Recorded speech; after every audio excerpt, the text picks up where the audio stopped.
AKFnet. Damn. How much we lose by? Oh, for crying out loud.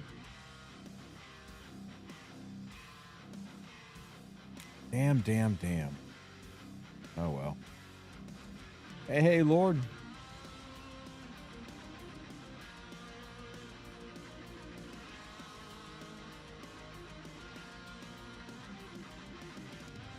Hey, Carlos. Good to see you, buddy.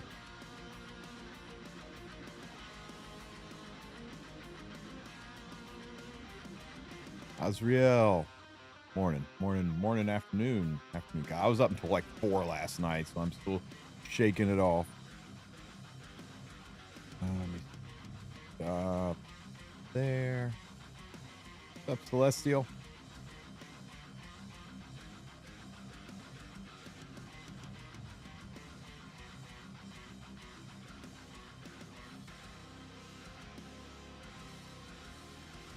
You've been waiting for me all day. Did I pull the 5K Sky Stones yet? I don't see it gone. Nope, still there. I haven't pulled anything yet. I'm desperately hoping they change their mind on that bullshit. Ooh, piece of candy.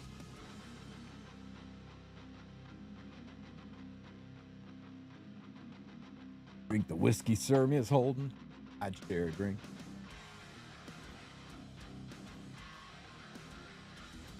You just got Dragon Bride Cindy this morning from Comet Bookmarks. Is she new player friendly? She is a very, very solid knight that will help protect a lot of your units on the back row. Pretty easy to build. We having a great time. I don't know that you'll get a ton of use with her until you start getting into PvP, but she's really, really good for your arena defense and a little bit for arena offense. You'll use her in Guild Wars, and you could probably find some use for her in some PvP too. Yeah.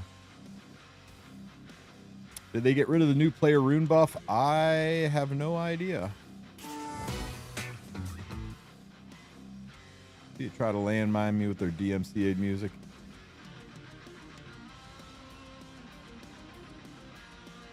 Hey, you're welcome, Dion. We'll try to put out as many as we can here. A lot has changed.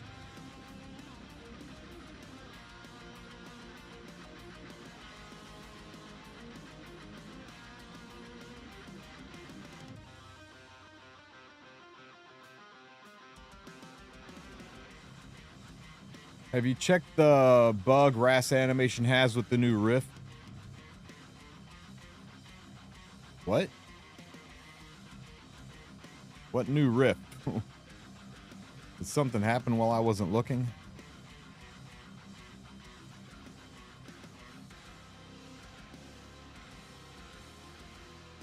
Like the same old Ross to me.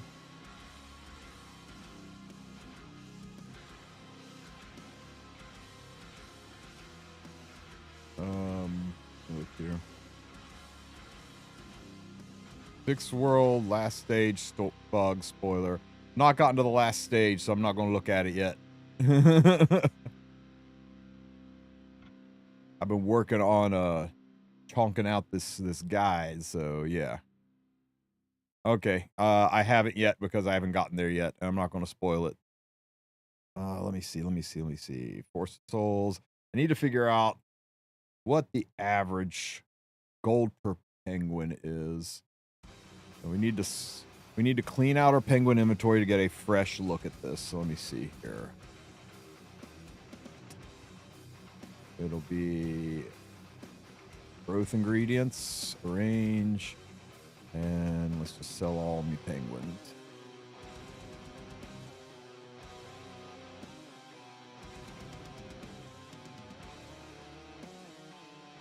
Easy 17 million. Okay, so let me see. Growth alter. Okay, so we're going to do 5,000. I can't do 5,000 even, can I? So annoying. Okay, let's do 5,100. And we'll do it 1. Stupid. 2. Stupid. 3. Stupid. Leave me in the damn screen. 4, 5, 6, 7, 8, 9. It'd be so nice if they would just let me spam the button. 11. 8, 14.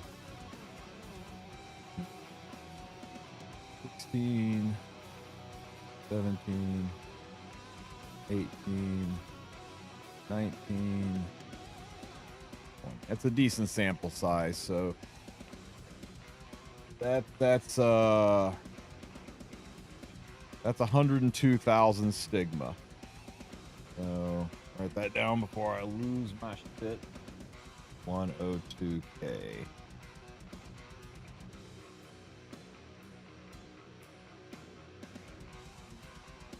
And this small ass sample size.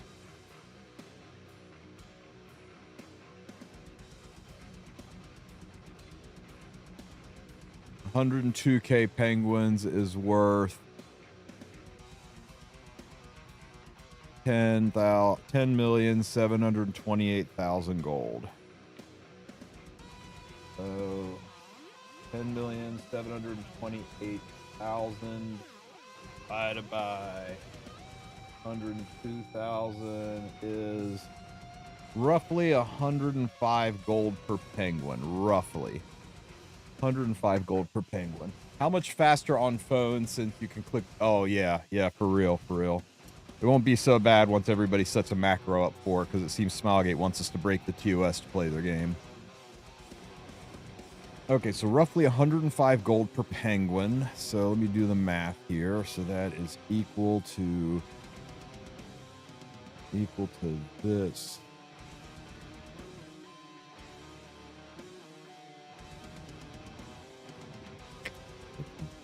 Wait, equal to 105 times this plus this. And yes, auto. All right. Holy shit on a stick, guys. That's some freaking numbers. I know you can't see what I'm looking at, but I'll show it to you here in a minute. Okay, so that makes hunts and okay, that makes that absolute garbage for gold. So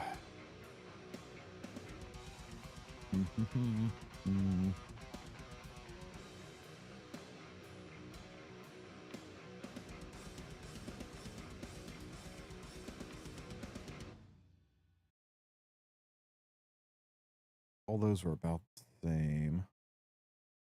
I want to run 10-2 again. I don't think 10-2 is wrong. Is this good or a bad number? It's yeah. It's a little frustrating. It's going to make it very hard to say best place to farm, because it seems like we have multiple best places to farm depending on what you're looking for.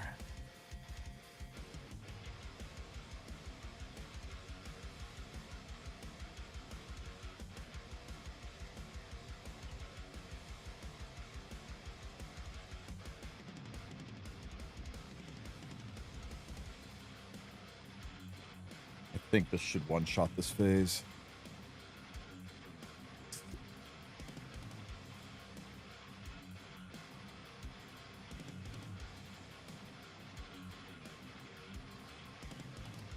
The gear selling, though. The gear selling is going to make up for a lot of this.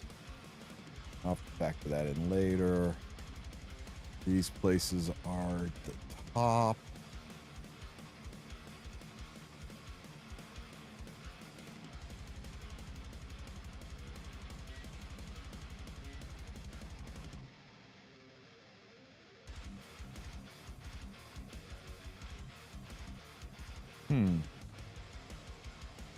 Why is that so different? 30. Wow, it really makes that big of a difference. It's crazy.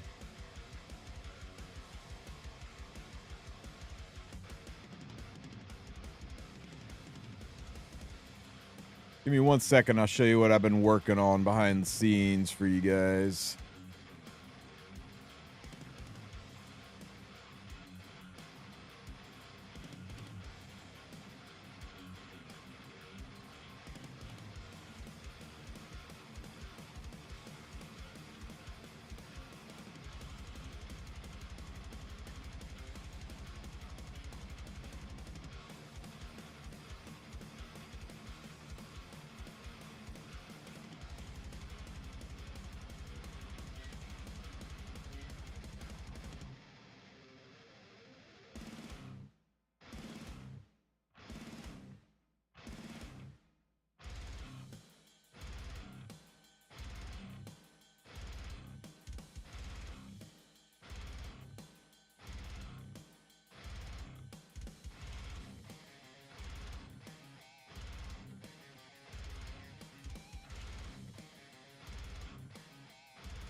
make it big for a minute so you guys can see it.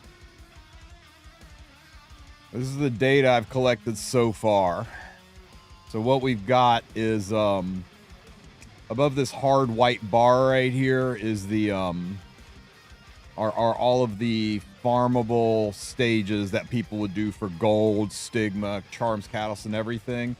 So gold and stigma I kind of rolled in together into e-gold, effective gold. So that's if you convert all the stigma you get into gold and add it to the gold you get per stamina spent on the stage. This is the total gold per stamina you'll earn. Multiply it by 1,000 if you want to figure it out. So 1,000 stamina is going to get you about 5 million gold here. So unrecorded history is just shit across the board. There's literally no reason to ever farm unrecorded ever again. It's got no point in the game anymore. You'll notice the AP collected is the same on everything, and that's because this is per stamina, and AP is 1 AP per stamina spent. So this is a 20 stamina stage, so it drops 20 AP, but that's still 1 for 1. This is an 8 stamina stage, but it only drops 8 AP, so it's 1 for 1. So if you're just looking for AP, it doesn't matter where you farm. Farm whatever's the easiest if you're just looking to build up your AP. If you're looking for gold, though, stage 4 and 5 are pretty comparable. It is a little bit weird that you get slightly more charms. And then, again, the E-charms, this is effective charms. This is converting regular charm drops into their equivalent in powder and then adding it to the powder you get and averaging that out. The reason I think stage 3 is giving more charm powder is because the charm drops are pretty consistent across the board, and this only costs 16 stamina, whereas these cost 20. But even though the gear quality is lower, it doesn't cost as much stamina, so you're getting slightly more charms, but it's not enough to make it worth farming. And I gotta tell you, chapter 3 was the freaking hardest one to farm. I don't know what it is about the boss fights. All of the fights in there, the boss fights are a pain in the ass. They either stealth or they self-heal or they put barriers up. The freaking boss fights in chapter 3 sucked to farm. So chapter 4 and 5 are pretty comparable, which kind of makes sense. Now chapter 5 is slightly more gold, slightly more powder. I mean, but it's so freaking similar that I could run it a dozen times and maybe get some variances, right? But the chapter 5 takes forever to farm. It is a slow ass fight. Chapter 4 wasn't so bad, and this is all with the same free-to-play team that I used. You can build a giga one-shot team. I built a team that wipes this out in about 45 seconds per run, but it's not a free-to-play friendly team. I ran a relatively free-to-play friendly team, and I carried the maximum friendship units I could. So for all of these levels, chapters 3, 4, and 5, I had to tag along 1 friendship farming unit. Chapter 2, the most I could pull off was 2 friendship farming units. And of course, chapter 1 and Eulogy for a Saint, I could pull off 3 friendship farming units. Making Eulogy for a Saint the best place for charm powder. Look at the significant difference. It's double some stages and about 50% more than all the stages. Eulogy for a Saint is still the best place for charms and friendship farming, especially with how fast it is and that you can take 3 units in. And it's pretty good for gold. 54, it's like on par with the hardest stage for gold. So it's the best for gold, it's the best for charms, it's the best for friendship farming. But you get no AP and you get no other special perks. All of the other adventure phases, there are special perks. They're kind of rare perks, but let's see if we've got any so far over here. Out of 6 runs, got some Sky Stones. That's a special perk that can't drop in Eulogy. Also, you can drop the Proofs of Courage that you used to have to get from urgent missions. You can also get Leafs.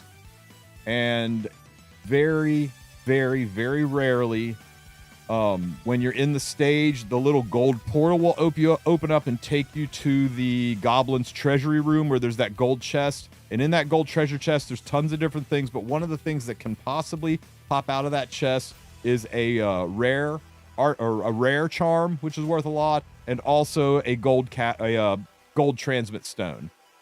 And I'm talking giga rare. I've spent about 4,000 stamina so far, and I've only gotten one. No, not 4,000.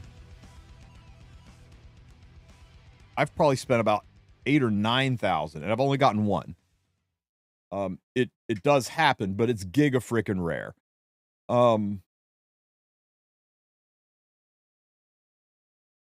So I mentioned it in the perks, but it's not like you're going to go here to farm gold transmit stones. We're talking about you'll be able to farm an ML summon maybe I don't know, maybe once a month using your normal daily stamina at best farming this stage. If you use all of your daily stamina farming it, it's just a nice little perk. But people who are very excited about the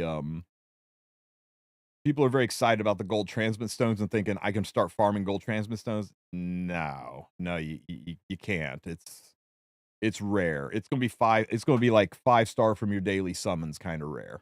So it's nice, but don't worry about that. Any idea of leafs per run? What do you mean on leafs per run? Like how much leafs it costs per run? Don't hate me or ban me got this last night from my 10 pulling Tristi or for dog or Tristi or for dog or Tristi or for Dio Geo. What'd you get here? Let's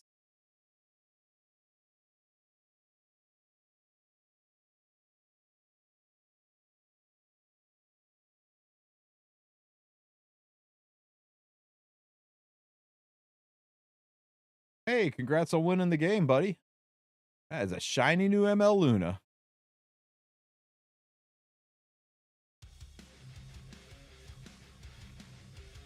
I mean, stage 1 costs 8 stamina. Anything in episode 1 costs 8 stamina, so it's 1 leaf. Stage 3 is 16 stamina, so it's 2 leaves. This is like 1.5 leaf and 2.5 leaves to do these. 20 stamina and 12 stamina, if that's what you meant.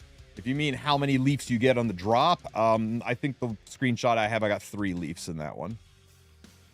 Is it worth getting ML Luna or wait for ML Arunca? I can make Luna 273.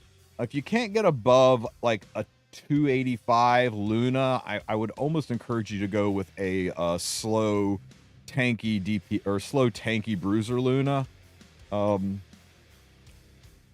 Oh man, that's a tough call. That is a real tough call.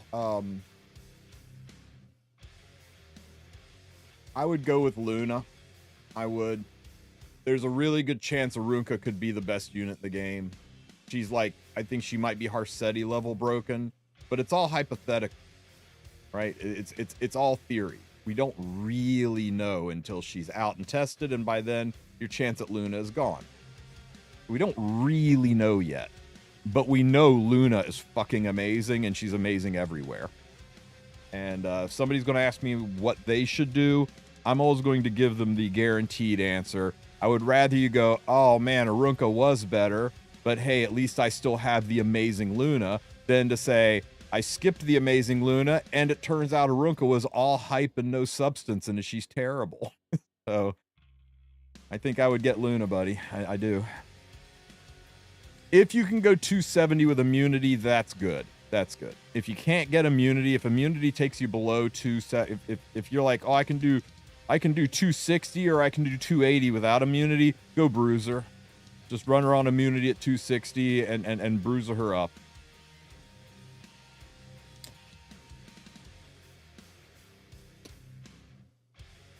Well, I'm rerunning this data from chapter 2 because this 0.73 charms, this may be because it costs so little to do it, and that might be why these two have spiked up, but I want to run them one more just to test it out.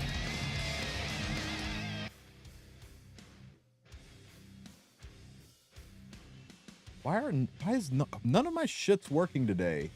I'm not seeing who just subbed. Man, nothing's right. Not the feds though. Thank you so much for the sub, buddy. I appreciate it.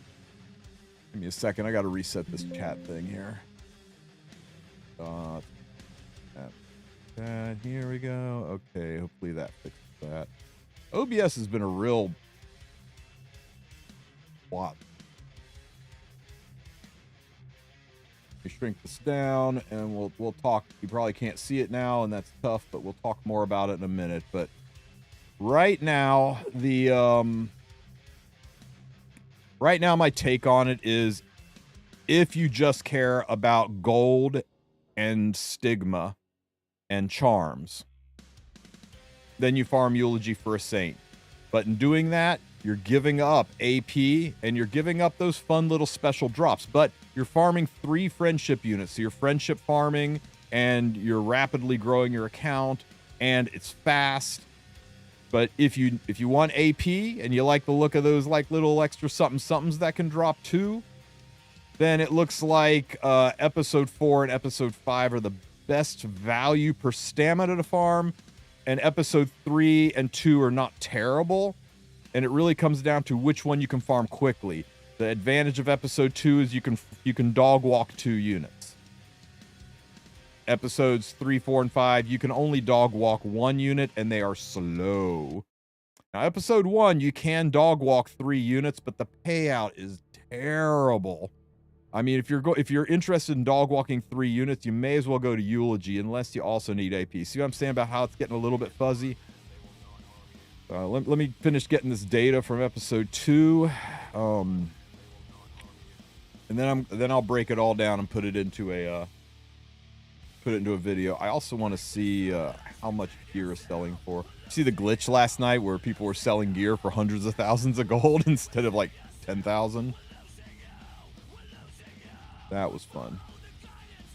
Ironically, it's all about speedrunning episode 5 now. I think it's about speedrunning episode 4. Episode 4 is a lot easier to speedrun than episode 5. I'm trying to figure out a way to speedrun Ep 5. I figured it out for Ep 4, but episode 5 is a hard speedrun, and the payout is so close that it might just be statistical anomaly differences. Right? It's only a tenth. It's only 1 off here. It's only 2 off here. This is only about 100 gold difference, 70 gold difference. I think they are probably about the same. Is there any data or information? The gold transmit stones are not on the loot tree. They're from the goblin box that's inside of the chest that's inside of that little, you go through the gold portal into the goblin treasure room, and that chest opens up. To create a tournament for speedrunning Ep 5 and see what people cooking. Just idea, Kappa. But no, we don't have any information on it. I think the rate is about 1 in 300 runs. About one in 2 to 300 runs seems to be about what we're seeing so far in the hundreds and hundreds of runs that I've done, that Sue has done, all of us have done together. We've seen that gold transmit stone twice between the 2 of us, spamming this pretty much all day, burning all of our stamina. What do my leaves look like now? Jesus Christ. I spent over 100 leaves doing this. I've spent a lot.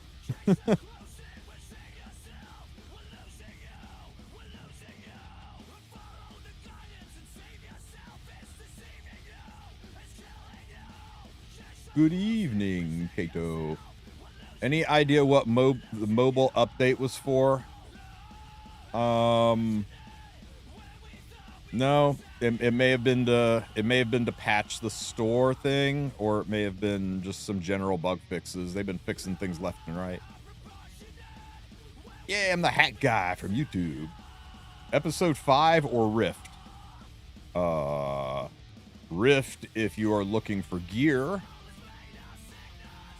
And episode 4 or 5 if you're looking for gold and gear charms. And if you're looking for friendship farming or charms, then it's Eulogy for a Saint. We'll have to tier list it out. I have to figure out how to do this. This is going to be a tricky one to present to people. Tristen, that top right check button makes it easier to sell penguins. Top right check button.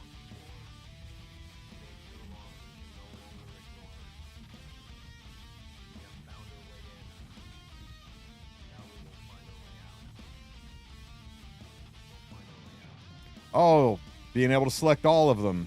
I forgot all about that. Thank you. I appreciate it. I forgot all about that check button.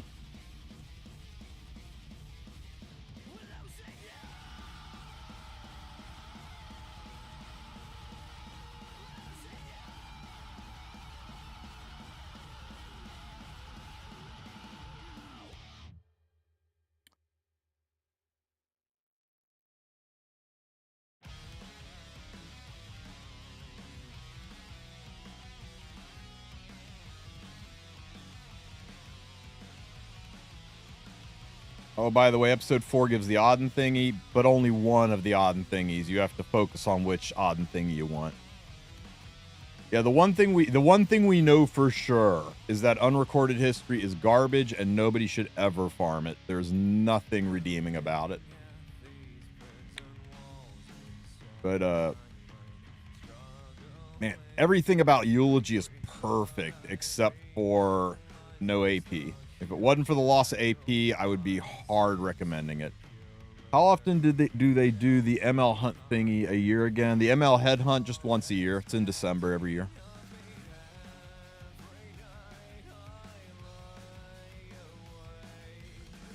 Oh shit. I gotta restart this run. Damn. Waste of stamina. I got Skystones twice. Unfortunate. You guys know why I have to restart that run, right? I fucking collected that 10% XP or 10% gold for an hour thing. I'll have to do that later. Damn.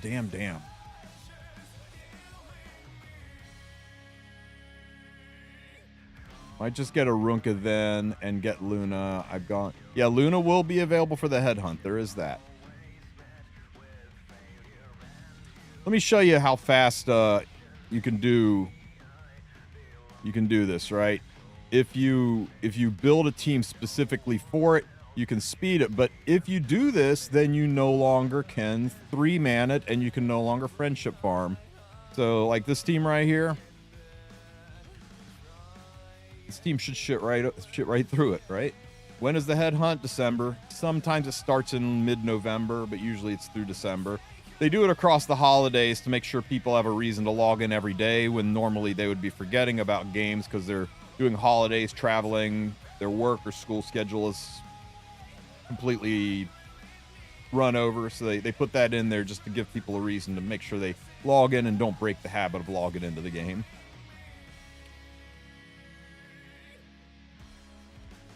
They increased the rate of Covenant bookmarks in the secret shop because I've been getting them a lot now, at least more the past few days. I don't believe so. We can take a look at the rates, though.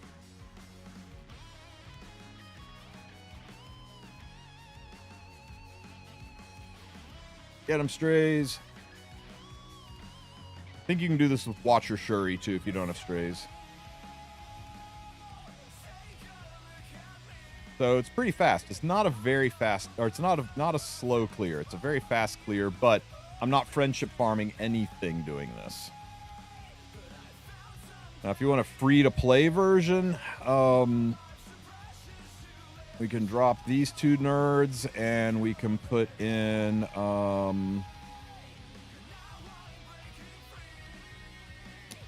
I think, let's try Kana, because she's free. And then, somebody to friendship farm. Torka. Now watch the difference.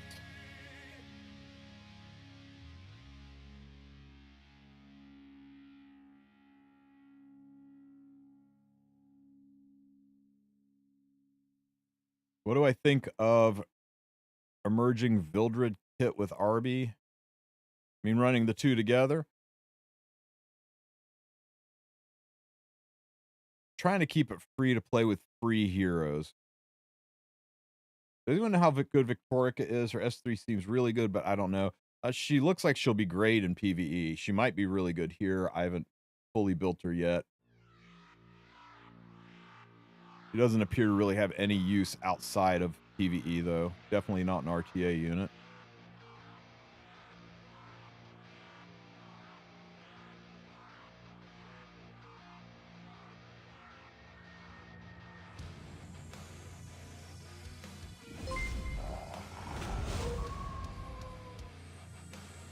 Give me 1 second, Sora. I'll take a look at it.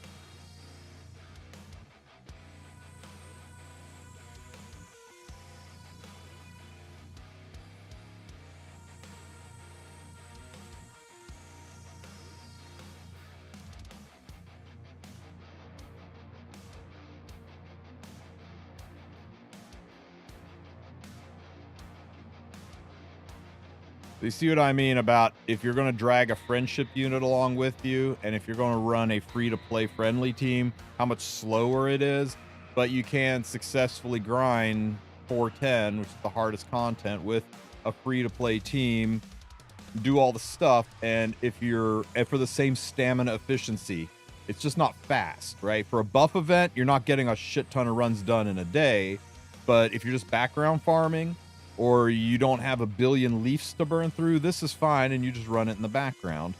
Now, I want you to compare how long that took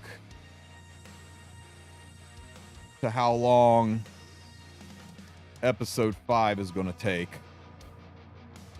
to do a single run. And I think when you see this, you'll go, yeah, that tiny fractional difference between episode 4 and 5 ain't worth it. But, again, though, if you're just running it in the background and you don't care how long it takes, you've only got the leafs and stamina to do maybe 10, 20 runs a day anyway, then, sure, you do you.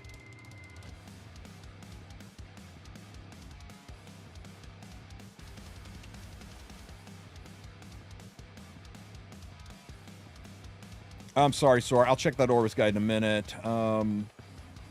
I got ML Teu today from Free Daily Cubs. Congrats, you got a unit I don't have. HP damage is always godly for PvE, so she'll be good. Yeah, all of the HP damage units have all had really good use in PvE in their days. Soul Bad Guy, crushed Golem when he came out. Commander Lorena is used to this day. Green Bologna was the most important PvE unit early game. Who's another one? Celestial Mercedes. She's not used now, but in her time, she was a Wyvern one-shot unit. She was really good in regular arena. I feel like I'm missing somebody. Anyway, all of them are banging awesome, and I suspect she will be the same. May I ask about Renok in the story? Is it possible to be her final kit? I don't think so. A lot of people are thinking that, but I can't remember the last time a story boss. Oh, and this is the problem with this stage, guys, to jump around like I'm completely manic. The moose here are tanky as hell. The health on those moose is crazy. So it takes a while to chew through them. I mean, look at Strays, look at Bellion, look at all of the different bosses and units we fought in the game. Their kits have sometimes had elements of their kits have inked over to their actual kits. They've always been different in some way, shape, or form, up to being completely different from what we actually got. So I wouldn't read too much into what Renok's kit is in the story versus what she is in the actual gameplay. Is there any team faster than these three? Well, yeah, you can build a speed team. It's just this is a free-to-play team. That lets me take a friendship unit. Victorica's not even wearing any gear. She's just there being friendship farmed. Is there anybody have an issue where it keeps scrolling with speed checking? I don't think so. Is there a collab being announced? Who knows? We'll have, fingers crossed. We can't solo 210 with anybody. Maybe if you built like the world's most brutal free spirit Tierra and put her on Sigurd's scythe, maybe. But it took me. I had to throw Kana on there to help keep her running. Yeah, I got a second Victorica from Summons too. She's in the tree. I wonder whether Revna might be good on these harder stages. I can't tell how much faster either are. Okay. Well, trust me, that took a lot longer than what we just did in stage 4. It was about 1.5 minutes versus 2 minutes on the run. What's the benefit of friendship farming? When a unit gets to friendship 10, they get 3 free Molagora if you've already plus 15 them. If not, they get 3 special Mola that you can use to Mola that unit up. So a lot of people like going to friendship 10 to, basically get some free Molagora for the unit. Let me see if I have any of them that are there. Let me look. Oh wait, I know DN is because I never finished her. Okay, so you see how when you here we go. So DN, you see her. See these pink Molagoras? Skill enhancement material, Calm Reach and Friendship 10. At hero skill points can use these instead of Molagora. You get these when you hit Friendship 10. So I want to go and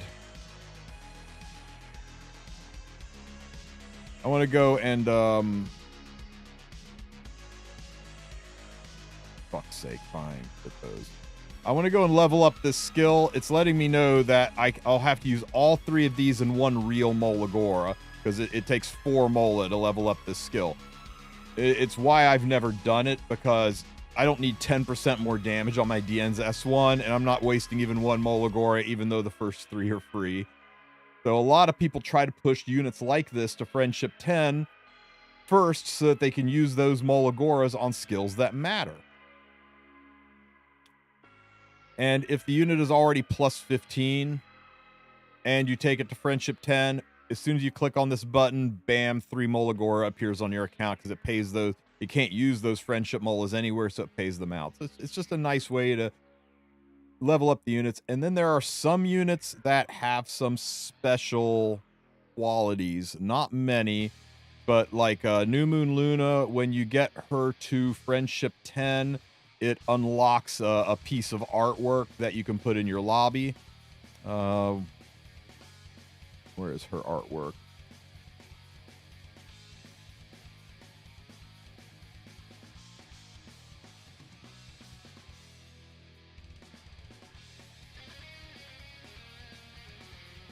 It unlocks this lobby art. So you get this when you hit Friendship 10. So, some of them have some nice little things like that, too. Yeah, Harsetti has one also.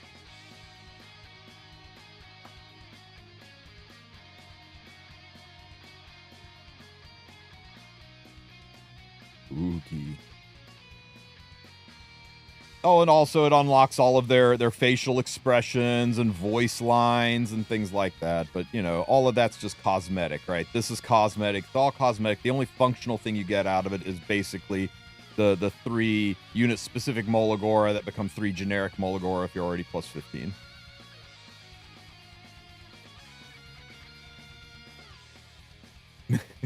Yeah, my wife said, those boobs are ridiculous.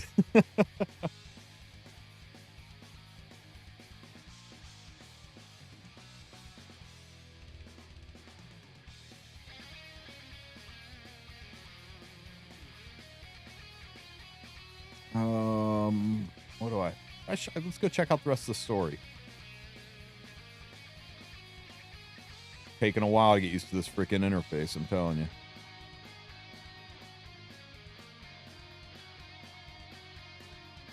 So all of these teams I ran with free-to-play friendly units. Very not just free units, but low-end geared units, and that's where these times come from, right? When it says 20 seconds per run, 30 seconds per run, minute and a half per run, 2 minutes per run, all that stuff. This is basically running free-to-play teams. If you want to build banger freaking units to farm, you can speed this up significantly. But I'm trying to make it friendly for newer players, and I think the big takeaway is what a lot of people didn't know is the AP is the same, no matter where you farm. If it costs, if the stage costs 8 stamina to run, it drops 8 AP. If the stage costs 20 stamina to run, it drops 20 AP. So if you're farming AP, it doesn't matter where you go. If all you're worried about is getting your AP up so that you can buy things from the AP shops, farm whatever stage you want to farm. The only difference between stage 1 and stage 5, episode 1 and episode 5, is how much other things you get, how much gear powder you get. And the gear powder is not that different stage to stage because it costs less stamina, but it's lower quality gear, and that balances. Here, it costs a lot more stamina, but it's higher quality gear, so it balances. So the gear charms and powder that you get is pretty much the same across the board. I'm going to run this a few more times after my timer runs out because I bet it's actually a little higher and I just had a bad run. But it seems to be normalized for gear powder.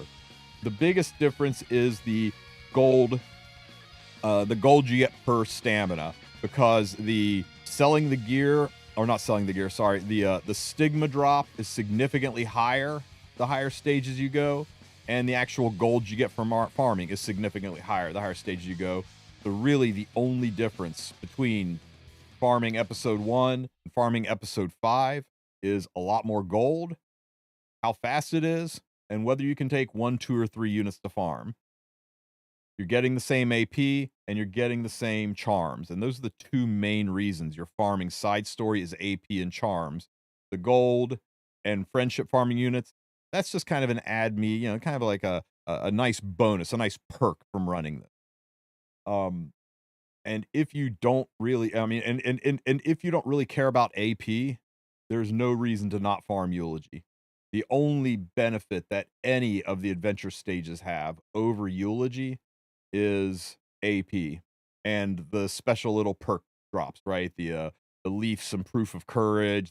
Proof of courage are the little black ball things you used to get from the urgent mission, and the rare chance of rare charms, gold transmit stones and leafs. So, if all you care about is gold and gear, significantly more charms from Eulogy. And although the gold is on par with 4 and 5, 20-second runs versus 2-minute runs means I can do 10 of these runs in the time it takes me to do. I could do 6 of these runs in the time it takes me to do 1 of these. So if you're talking about a buff event where you're trying to get gold, where you're using the gold buff and you're just trying to get gold and charms, you've got a billion AP, you don't care about AP, you're just trying to min-max that gold event, Eulogy for a Saint, for the charms and the gold, knocking it out of the park. But if you don't have access to Eulogy for a Saint, you kind of get roughly the same thing here. Less charms, but very similar gold, and you get AP as well. It's just slower. Yeah, the powder amount does increase. You get significantly more powder as the stage goes up.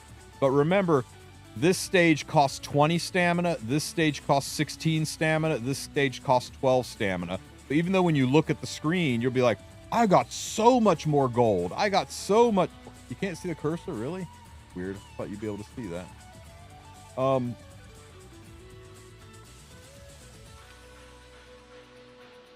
Even if you I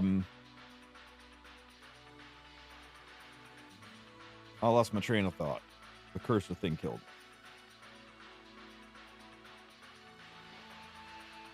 You'll be looking at the screen going, I don't know what this crazy Tristen guy's talking about. I got 100,000 gold on this stage. The other stage only paid me 80,000 gold.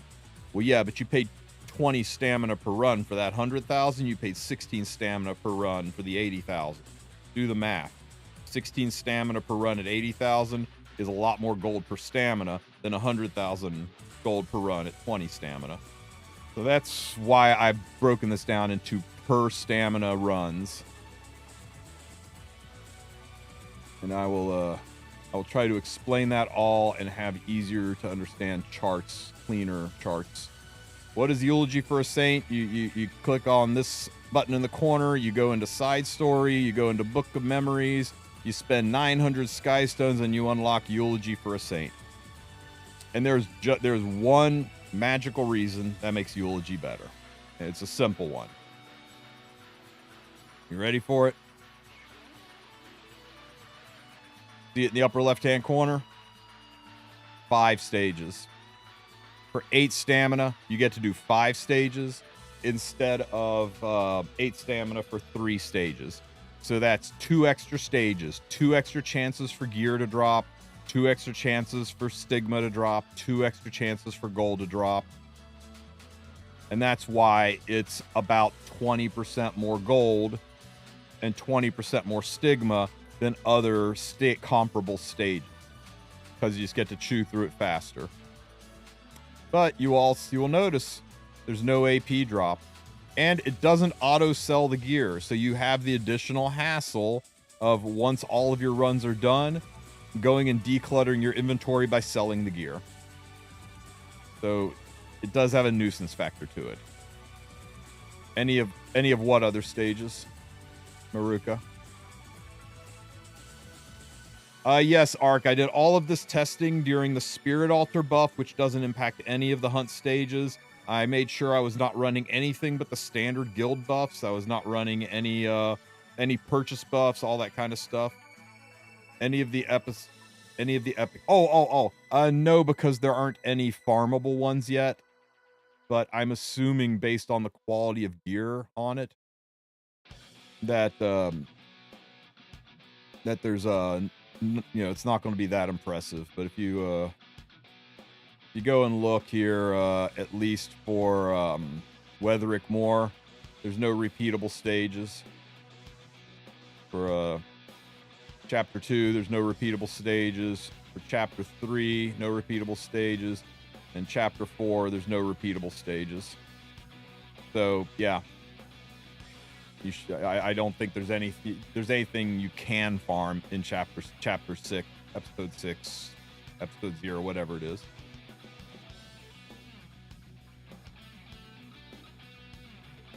And that's true, Sputnik. That's kind of a niche thing, right? It's the only place where it doesn't auto sell your gear, so you have a way to access level 15 gear. You could get a level 15 helm for your Arunca or Helmless Filtered or whoever the next unit is that comes along for that kind of stuff. Somebody asked how the auto gear sell works. If you run any normal adventure phase,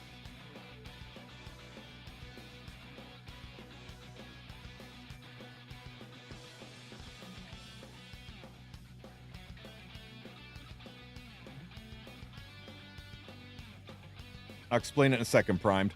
So check us out.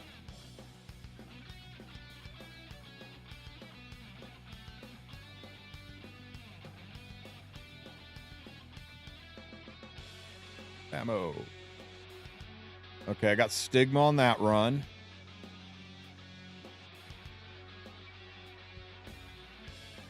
More Stigma. We're gonna get all the way through and see it not drop, aren't we? There, you see how it dropped powder? It was supposed to be a weapon. It was supposed to be a low-level weapon that dropped, but the game automatically converted it into powder. So we say auto-sell, but it's really not auto-sell. They removed the weapons and armor, they removed the gear and replaced it with equivalent powder. Like if you sold the gear, it's the powder drop. That's part of why Eulogy for a Saint is more gold, is so much gold, is because in Eulogy you have to sell the gear, and when you sell the gear you get powder and gold. Here they only give you powder, but in Eulogy you get powder and gold when you go into your computer. Hold on. When you go into your inventory and you find all the crash gear you got from Eulogy, and you go and sell it. No, bad example.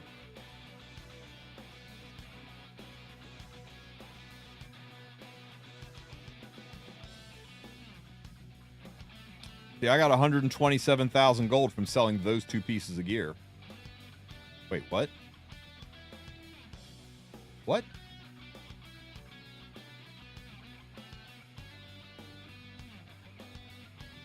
What?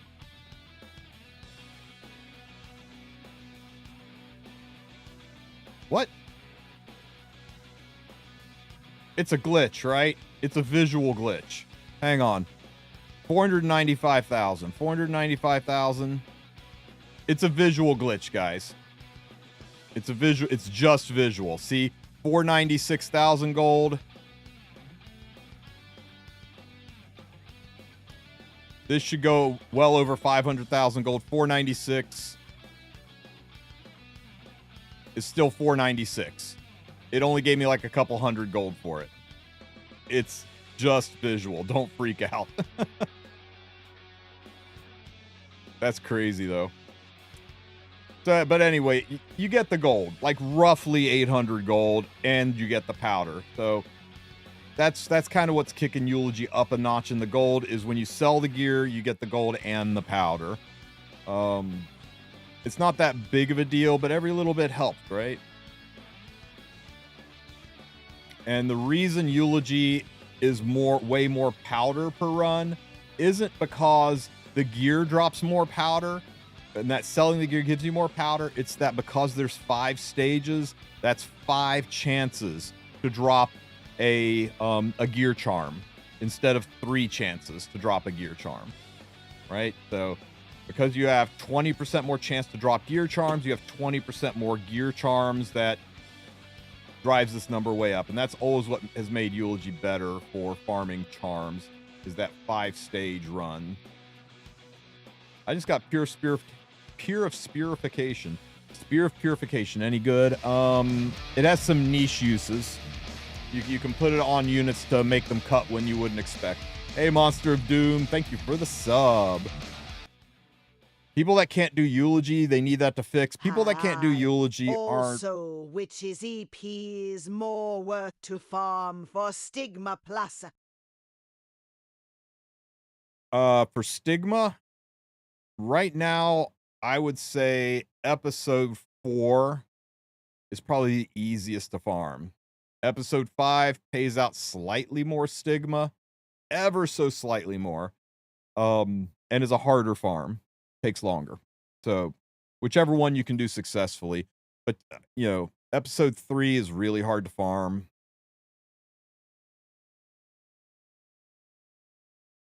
If you're just looking for Stigma, nothing else. You don't care about AP. You don't care about the bonus drops. You just want a friendship farm, grind gear charms, and grind Stigma. Eulogy for a Saint's still the best.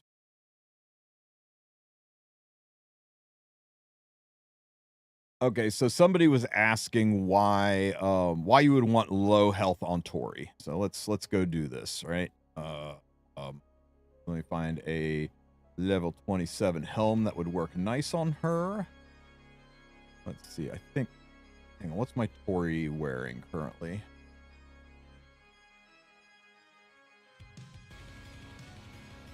An immunity helm. So I need a level 27 immunity helm. Immunity here. I don't want one with any health on it. That one's kind of nice. Crit damage. These are wasted. Ooh, the defense is nice. Ooh. But no damage. I think it's this one. Yeah, I think it might be this one, guys.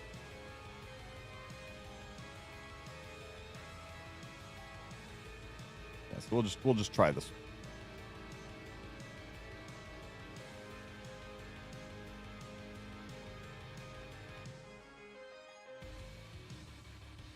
Okay, so my Tori currently has 8,641 health. You cannot do more than 51% damage to my Tori in a single hit, right? I mean, other than pop damage and things like that.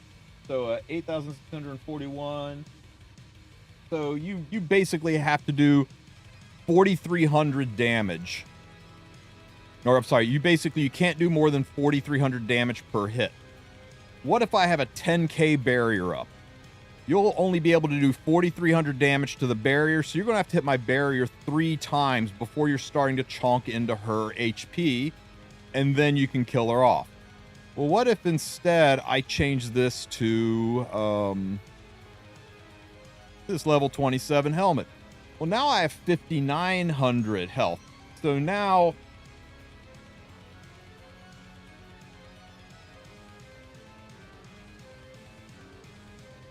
you can only do 3k damage per hit. So now you have to hit my 10k barrier how many times? You have to hit my 10k barrier 4 times before you're starting to chonk into her health and do the last hits. So now it's going to take you a minimum of 6 hits through a 10k barrier to kill my Tory. Whereas before, it took you 5 hits to kill my Tory. It's a whole ass extra hit ignoring on Tory. That's a whole ass extra round. That's more time for me to get another barrier refresh on her. And remember, her S1 attack puts barriers up. The chances of me getting a barrier back up is way, way higher if I can take 6 hits instead of 5, because she'll be able to take a turn in that and put her barrier back up, and then you're back to hitting me 6 more times to get through the barrier. So it's a tech to make Tory significantly more dangerous at the cost of losing the stats, the substats on a good piece of gear. So some people are doing this, especially when they're running her with big barrier spamming units like Ross. It is really, really good for a damaged Tory. Now, whether or not it's right for you, it's up to you, but it is a tech pick, and it makes her cockroach passive even harder to get through. Be warned, though, that you are dropping her HP so low that anybody with any kind of pop damage is going to blow her up, right? Rengar's Drink, Crowl smacking her. I mean, she's not going to survive any kind of pop damage, but to be fair, she never really did before. So that's the reason why you might want a low-level helm. People used to do the same thing on Arbiter Vildrids, right? They would build absolutely nuclear base speed Arbiter Vildrids, and then they'd put them on a level 27 helm, and the goal was that even the slightest AoE hit, a freaking fart in the wind, would kill Arby. He'd immediately come back with 100% CR. He would proc his Gab, and then he would cleave your whole ass team because he was built for giga damage. You built him to die so that he would jump to the front of the line and cleave your team. So there are certain techs that involve having low-level helms, and now there's no way to get low-level helms except to go into the Book of Memories and do one of the stories there. And really, you can do any of the stories there for it, but why not do Eulogy if it's available? You can get level 15 helms. Level 15 helms even better than level 27 helms. Is this still a tech? It pops up here and there, Spatial. It pops up here and there. It's not giga common, but it still is being used, yeah.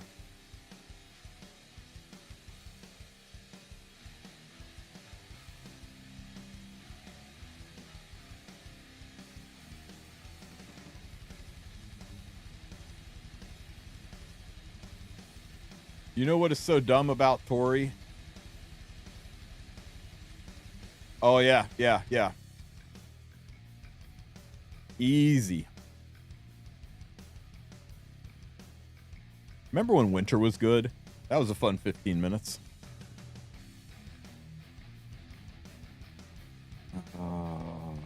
Boom.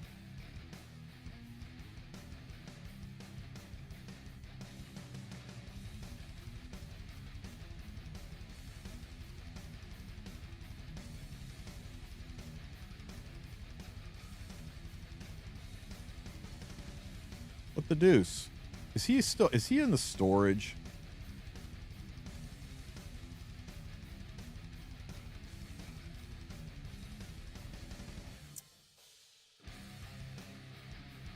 YouTube chat's not showing again. Stupid freaking OBS.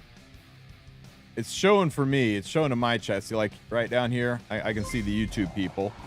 Sorry, it's not inking onto the screen, guys. But I'm seeing YouTube's chat. I'm seeing everything YouTube posts.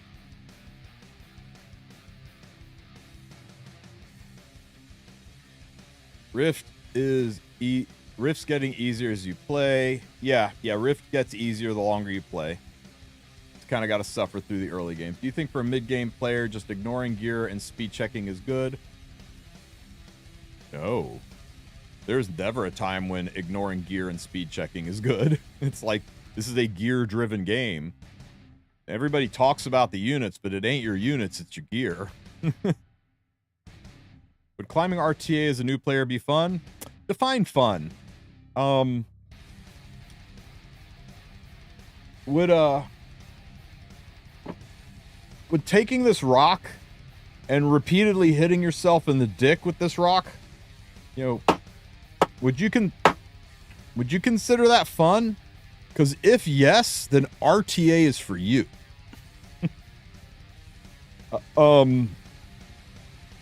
For real though, if you want to do some RTA and you're a new player, what I recommend is you go over to the arena tab and you go into draft arena and you play here.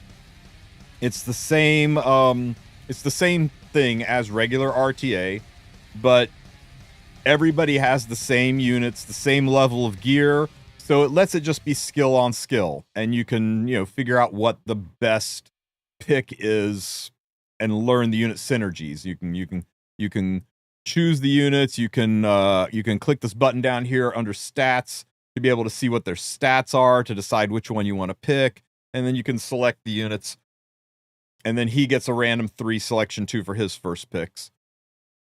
Now, there's a little bit more RNG in the sense that you only get to pick from a pool of 3, but at least you get to learn the system. Definitely taking Albedo into that monstrosity.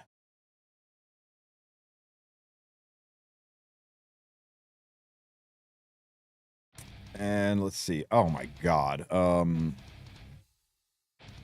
Fuck. I don't like Mort into this HP scaling rat. Can't not take Mort if he's given though, right? Mort's too strong. Okay. Could I get a freaking DPS unit? We still got a mulligan, right? Yeah, we got one mulligan.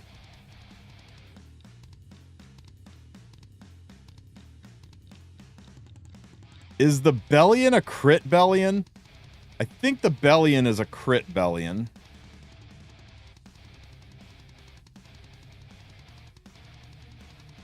But that Rat'll eat me alive, and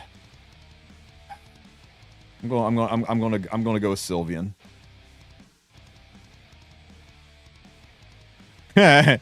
Shit, Urvalin. Interesting. This murders 2 of his units, so he's got to get rid of it. How fast is she? Oh god, she's base speed. I can't take this into injury, and this leaves me with no damage. I got really no damage on the team. I gotta take her. Okay, so what do we care about here?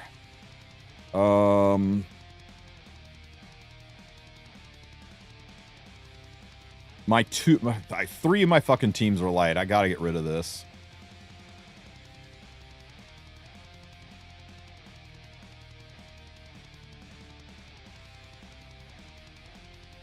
Okay, let's see how bad I get my ass handed to me. It's newish. It came out in 2024. If that Urvalin 1 taps my freaking Little Queen Charlotte, I'm gonna be giga disappointed.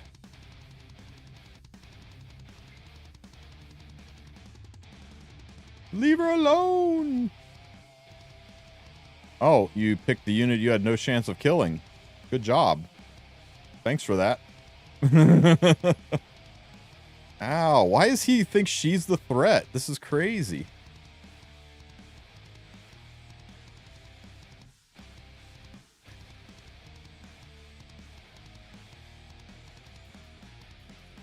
Aha! I play Raid Shadow Legends. I've played Chaos Zero Night, or Chaos Zero Night. I played Wuthering Waves. I've played lots of gotchas. I've played gotchas before Epic 7 was a twinkle in Smilegate's eye. I think probably my first gotcha was Brave Exvius. Nice Elbrus Ritual Sword you got there. Shame if something should mort it. Okay, let's step on them. Step on them all. I have not played ZZZ. That one I didn't play. Not for any, reasons. Not that I didn't like it. I just didn't have time for it, to be honest with you. And it didn't look that different from Wuthering Waves to me. No, I want to try out Wizardly, though, but time is a real pisser. Shu, why don't you hold on to this for a minute for me?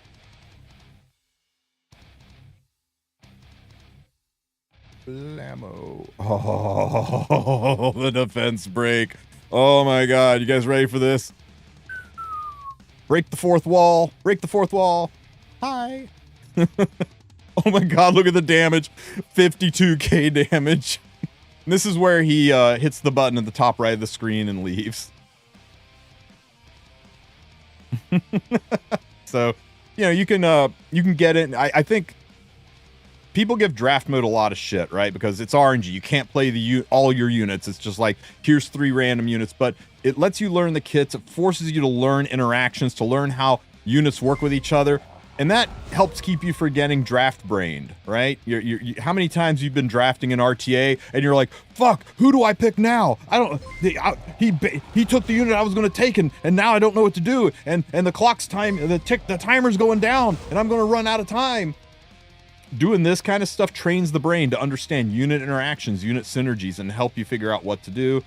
And if you lose, sometimes you lose because you got dealt a bad hand, but it's a lot more even playing field. It's a whole lot better than as a new player going into RTA and just getting the shit cleaved out of you over and over and over again, because even people at low level RTA have gear that's a couple of years ahead of you.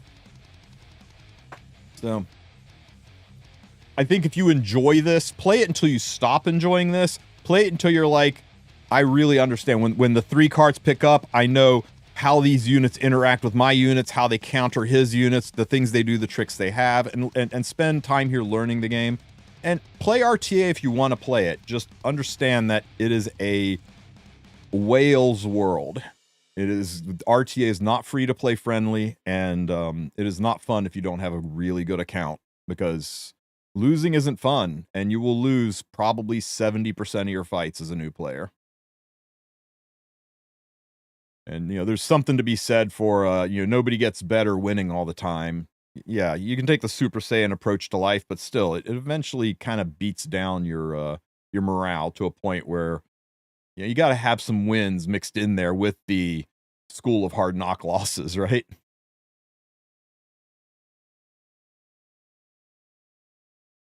This game is too dependent on speed, so RTA doesn't feel good. There are ways around it. I would say there are plenty of slower players up top, but playing slow takes a lot of knowledge. Playing fast, and they don't call it cleave brain for nothing, you barely even think. How hard is it to get masters consistently? I'd say after 1 year, it's pretty easy. After 6 months, it's a struggle.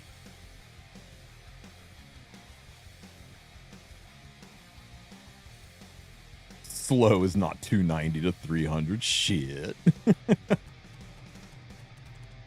Wulf, do we know if the selective mystic summons go away before we can get the first ML5 ticket from the event?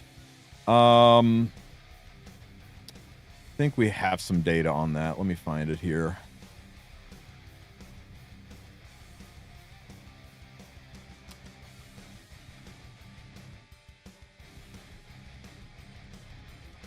Operation Catch-a-Zeeg. So this is week number 1. And I don't see any ML summons in week number 1. We got the Covenant Selector here ticket, and we got an Artifact Selector ticket. No limited tickets, no ML tickets, at least in their demo. Now here's week 2. And week 2, it looks like the light elemental summon. So if week 1 starts on the 14th, then week 2 is on the Monday the 21st. When does this banner go away?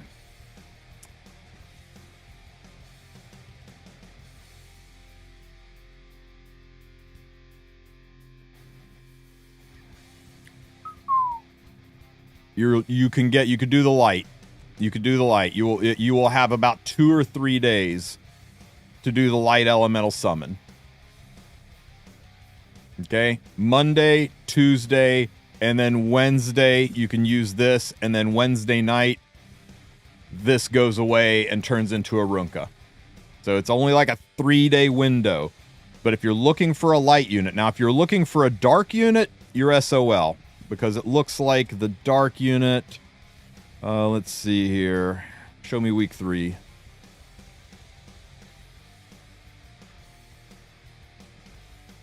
Oh. Wait. We're back to week 1 with the dark unit. This is week 1. Week 2. No, this is week 3, but watch the tabs. Watch the color in the tabs change. Week 3.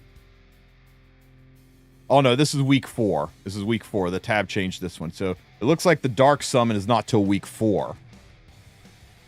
So yeah, if you're gunning for a light unit, wait, use the ticket, and then lock it in on your summon. If you're gunning for a dark unit, like you want Harsetti, just lock her in, because you're not going to get that dark ticket until, you know, middle of May. By the way, what is the newsstand shop? Just a whale shop? It is indeed just a whale shop. It is completely separate from the Zeeg event, and it's just for people who, you know, don't mind spending a little bit of money, and, you know, they want to buy some nice things, right? You do not have to participate in it. You do not have to do it.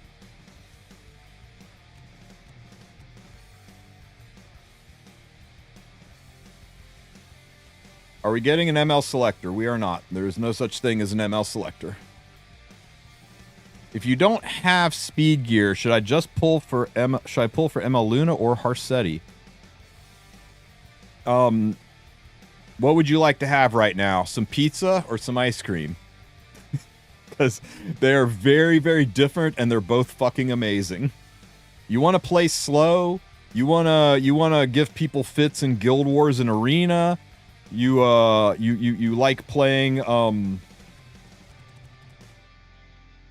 that's really it. Guild Wars and Arena, she's great there. You can use her in RTA, but she has an 82% pre-ban rate. That means only 20 or only 18% of the fuckers you fight are even going to let you have a shot at using Harsetti, and then they'll probably post-ban her. So she's very hard to get through the draft. But once you get her in, you don't have to worry about anybody being fast. They're playing on your terms. So, except for Zio. So, if that sounds good to you, grab Harsetti. If you want to control people, if you want to run people over in Guild Wars, Seal is insanely powerful. AoE Seal's powerful. But she's one of those units, the faster she is, the better she is. But she is easier to get through in RTA, and she is easier to get, she's, you know, good to use in Guild War and Arena. I think pound for pound between the two, they have come out with way more Harsetti counters than they have come out with Luna counters. Now, me, I would say Luna immediately, because I think Harsetti is so fun. She's so not fun. She's anti-fun, but I know some people love her. I know Biako likes his Harsetti way more than his Luna. Not that he doesn't like his Luna, just based on usage. So you got to decide, what kind of a player am I? Do I like slow fights where I control the enemy and make them throw their phone across the room in top right? Or do I like fast fights where I murder the enemy and make them throw the phone after the fight? Let me show you what you can do with both, right? So here is a annoying ass Harsetti team, right? Now I can fight this Harsetti team, but I'm probably going to have to use something stupid, right? Like something like this to fight it. There's other ways to fight it, but I'm just trying to give you an example. So Harsetti does her bullshit.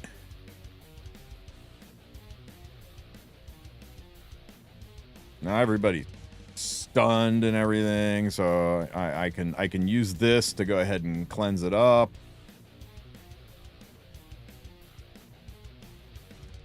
And I don't know. I'll hit Mort. Why not?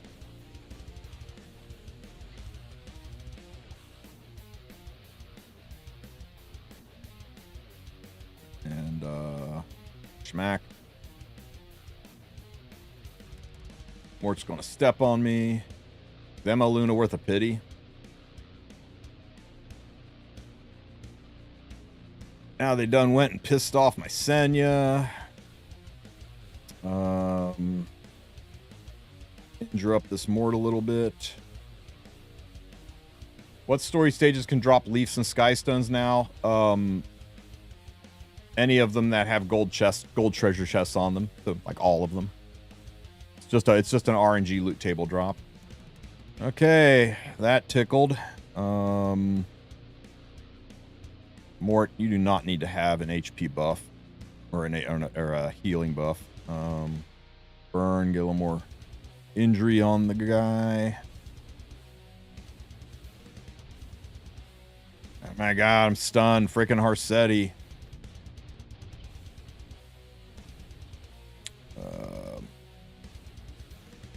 This should hit everybody. This is going to piss off the child.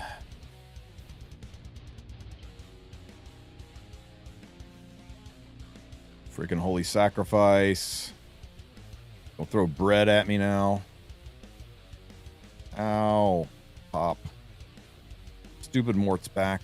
Ow. Leave her alone, you monster. Ow. Okay, leave a Miki alone. Do this. We kill this. Was it an Idols cheer Senya? What a dick.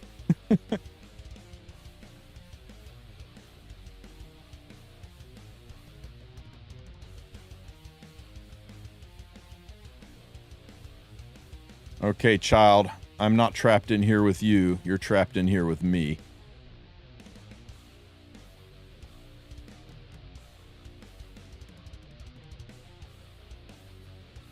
It gives her lots of immortalities, extra attacks, counters. It's pretty good for use against BBKs.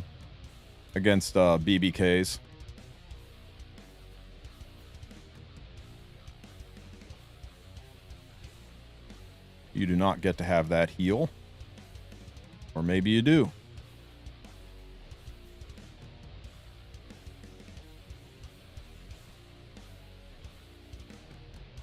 Stop healing yourself. She's just a child. You're going to hit her with a giant spear and tidal waves. And somehow... Oh, it actually did kill her. Wow, impressive. So there you go. That's what it's like dealing with assholes who run Harsetti. So if you like the idea of putting people through that, and you like the idea of playing slow, making longer fights, having to make good decisions, having to build teams around your slower team, and I'm not trying to say that's a bad way to play. It's a good way to play, and you can see she is on like almost every freaking arena defense that's out there. Or maybe you let's see, I got more, has another Harsetti. Or maybe you God,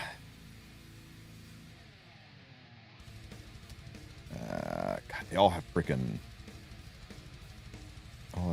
flaw on there. That's okay, we'll just do it anyway. Or you can get ML Hua. Now maybe you're not the fastest player in the team in the world, but you can put a speed imprint on the team, plus 14 speed to make her faster. That can kind of help. But if you can build Luna and you can build her fast, you can do things like this.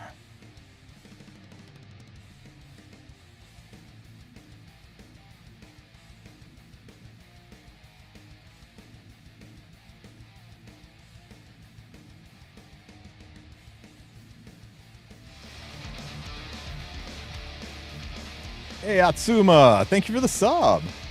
11 months, damn. Thank you so much. And then we can do this. And then do this.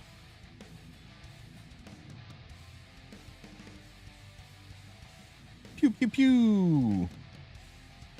And that's Luna. Luna enables a lot of cleave, and a slower Luna enables a lot of control.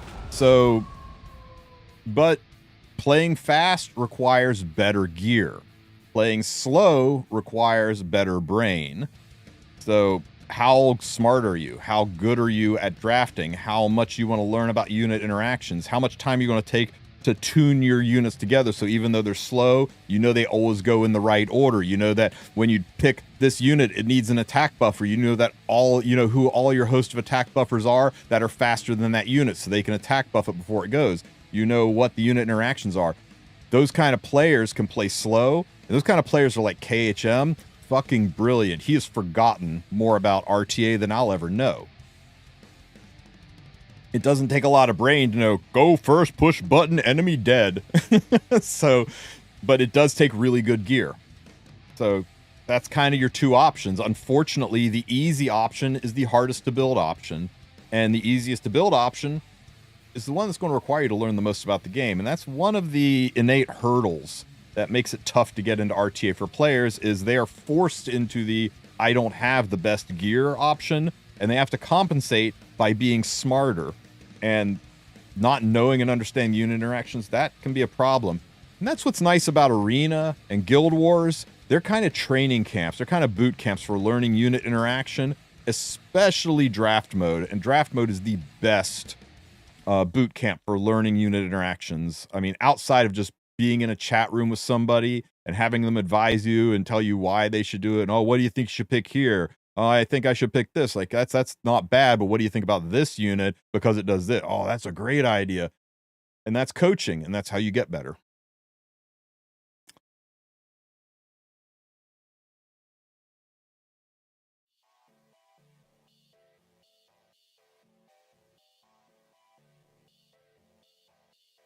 Ooh, secret shop's got something in it. And nothing. People are saying the secret shop is dropping more bookmarks. Has anybody noticed that?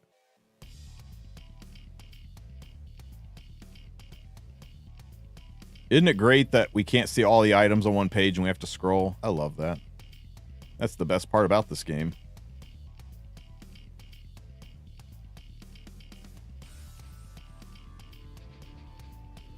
I don't know. I'm not seeing a lot more bookmarks, man. I think that guy might have just been getting lucky. You've been getting more bookmark. I mean, you look at the rates, right?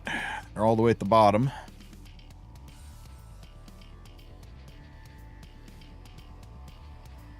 No, 0.17 and 0.66. That's the same as it's always been.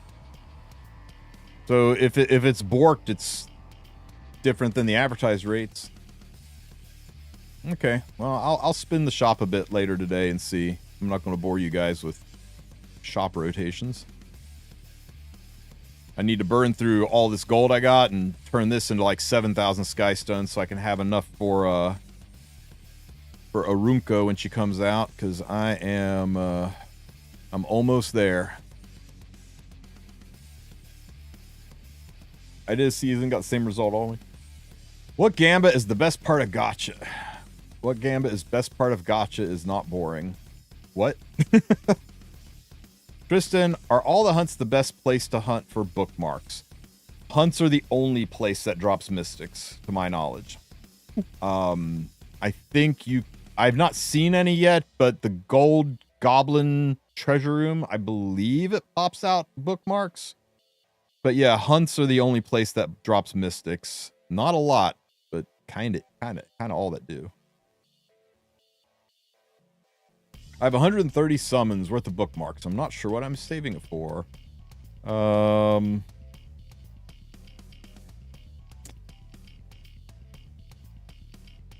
We should build my crow. Where is Fribbles? I guess I closed it.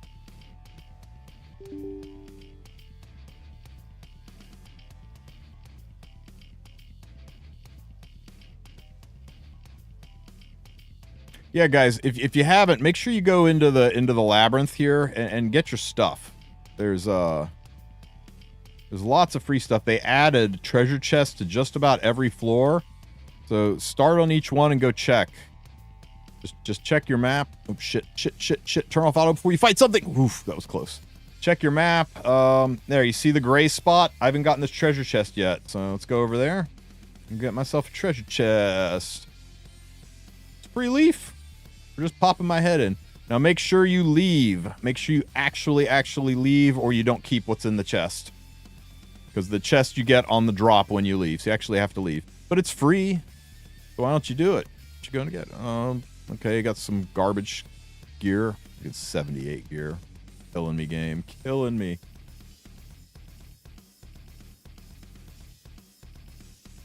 Um, 10.5 is technically the best stamina per reward, but 10.4 is so much easier to farm. And it's negligible difference. They're very, very similar.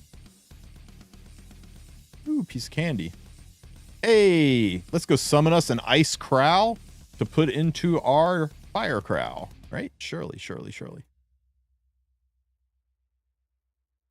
How many thorns of blue and rose should we go for? At least two.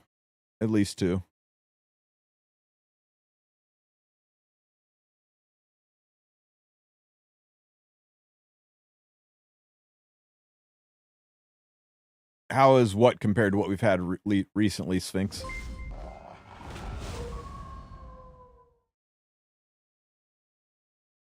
Yeah, I think that artifact is going to be kind of similar to fuck, it's all the way over here. Hey guys, we are walking.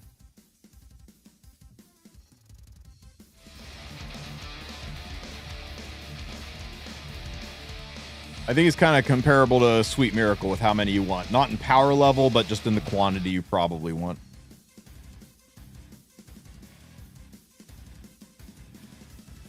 Hey, Saito, thank you for the sub. Brand new tier 1 sub. Welcome to the Wolf Pack, buddy. Thank you so much.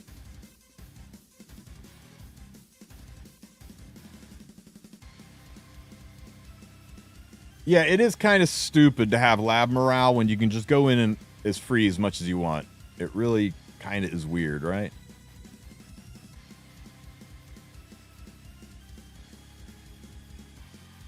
That was a lot of work for a charm, but we take it. Free stuff.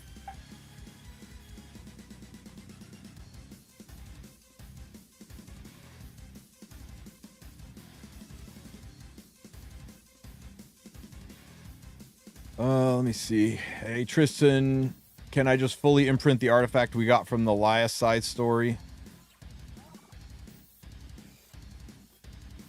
Oh, the healing artifact? Yeah. Yeah, that's fine. Oh, no, wait, that was the Tori side story. What was the artifact we got from the Laya side story? Will there be a video for the farming data? Yes, most definitely. I will work on it tonight and have it up tomorrow. Everybody's been asking for that.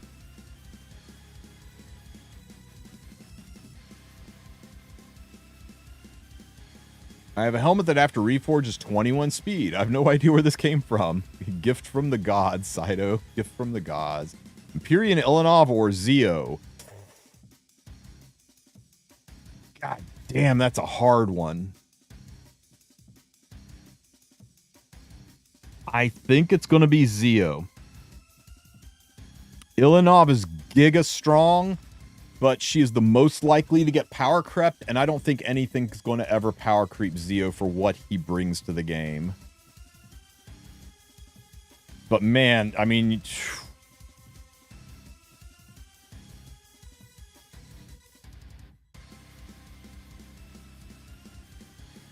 Yeah. Yeah, that one broke my brain, man. I'm leaning towards Zeo. I think Ilanov is a wonderful mitigation knight who cleanses, but there are other options for mitigation knights. This game loves pumping out knights, so I think she's the most likely to be replaced. Dude, it's not just Zeo if a cleaver, it's Zeo if you can't freaking stand fighting Harsetti, too. True, you could run... Stop, don't go in that room! Good job, guys, good job. Kill some robots.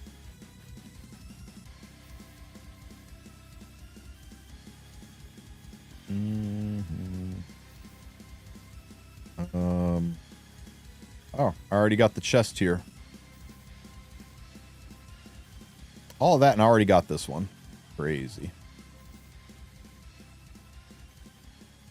Who can I... For those who cannot access Eulogy, what's the next best place to farm gold now?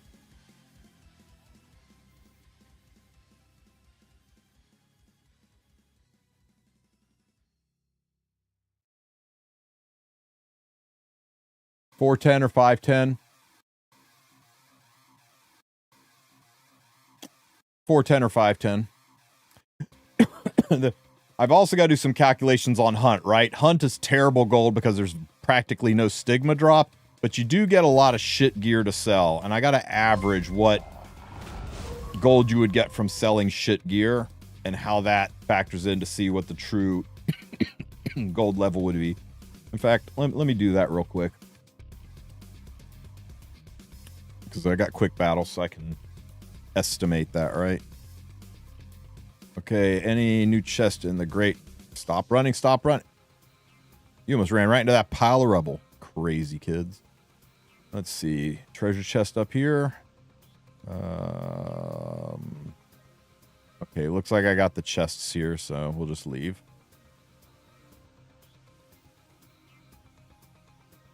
Okay, let me see.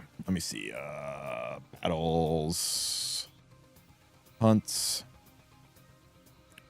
How about Wyvern? And we will I'll waste a boatload of stamina doing this.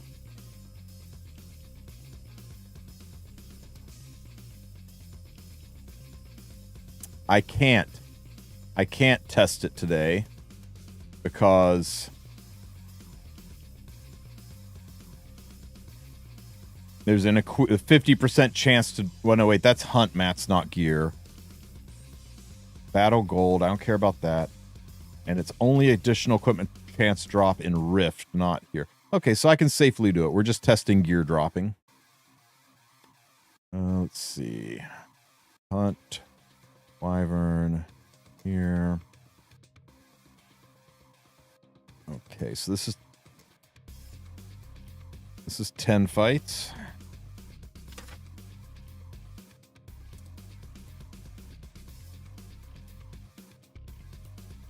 Look at all that gear that's not dropping. Okay, we got one helm.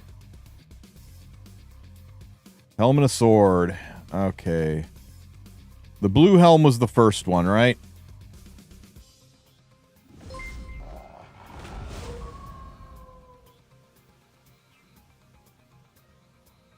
Is there an updated pet guide that's new? There's nothing that's changed with pets. They just changed the description of one skill because it no longer applied to the way the game works. And let's go to 30.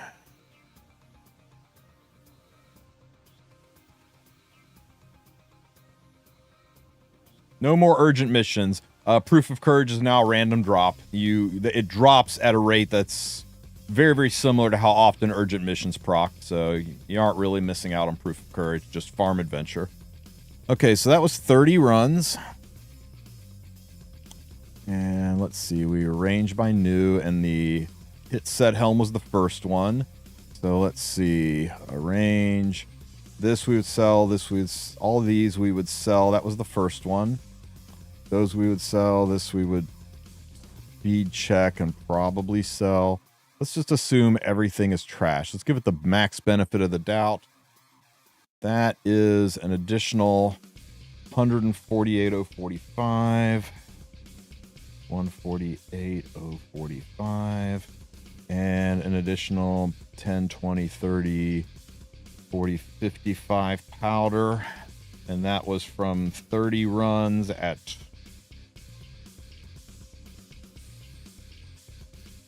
Hunts are 20 stamina a run or 22? Is it 20 stamina a run? So that was at 600 stamina.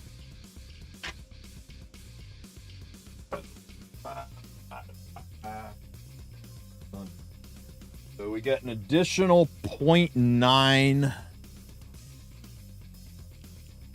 So the powder is shit. The powder is absolute shit, right? So selling the gear down here, this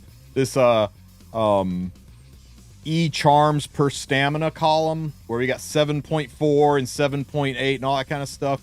For hunts, it's 0.09. I did 30. It costs 20 stamina per run. It's 600 stamina. This is per stamina spent. So that's terrible there.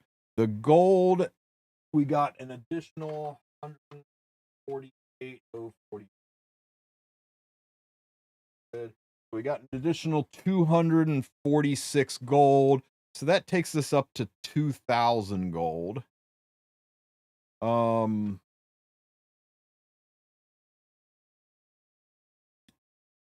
It's still way low, right? That takes us up to like 2,300 e-gold compared to like 5,000. Yeah, hunts are still absolute dog shit for gold and powder. Absolute dog shit for gold and powder.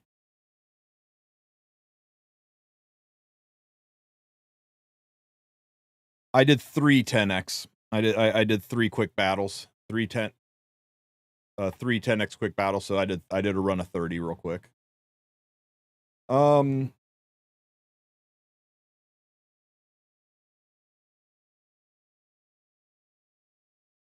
Yeah, So if you can't do Eulogy for a Saint, it's chapters chapter 410 and chapter 510. That's your best gold farm spot for as far as gold per stamina goes. Now, gold per minute with how fast you can farm it, probably 1.6 or probably 1.6 or 2.10. I would avoid anything in episode 3. The fights there are just freaking awful, and they take forever to fight.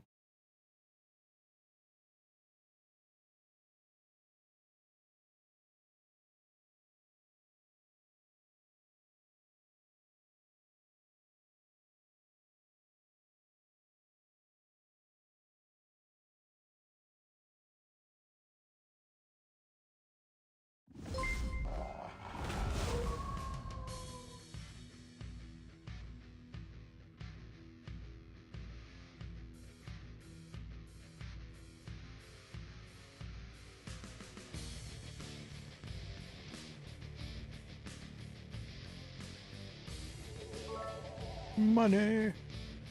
Hey, thank you for the biddies, Saito. I appreciate you. Eulogy does not give proof of courage. Eulogy does not give any of the bonus drops. No AP, no proofs, nothing. SPD New Moon.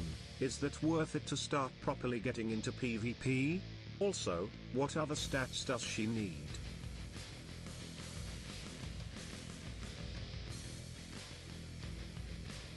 Tristen, I can build a 287 speed New Moon Lotus or start getting to PvP. What are stats you need? Can you do 287 with immunity? Because Luna without immunity is like... Wyvern one-shot guide, Jenna's heart. Hang on, one thing at a time. Is your 287 speed Luna on immunity? Because, like I said, a Luna without immunity is like a ham with no burger. You definitely want immunity on her, even if it slows you down significantly. My Luna is about 10 speeds slower to force immunity on her. No, about 6 speeds slower, but still worth every pain to have immunity on her. And other than that, other than immunity set and speed, she doesn't really need anything else, but HP and a little effectiveness are some nice Me Toos, right? Her damage, she's an HP scaler. The HP keeps her around longer and lets her actually do some damage. And a little bit of effectiveness can be nice to stick some defense breaks, but honestly, I think you ignore effectiveness. She's going to defense break the units that she's going to, that need defense broken anyway. You're not out there trying to defense break, DNs. You're out there trying to defense break, Morts.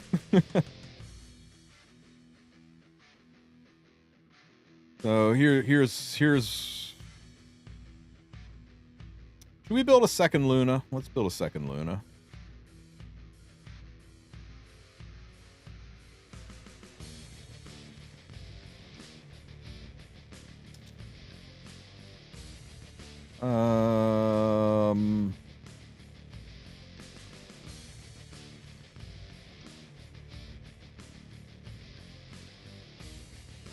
Beefy girl.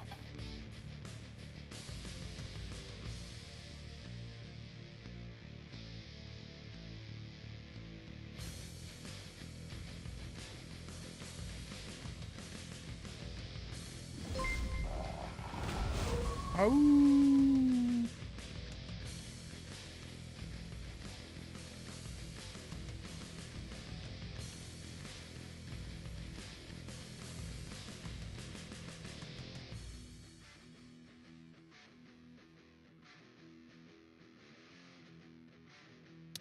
Okay, how are we going to build this girl? Recommended stats. Speed, HP, fuck attack. How many people thinking about attack?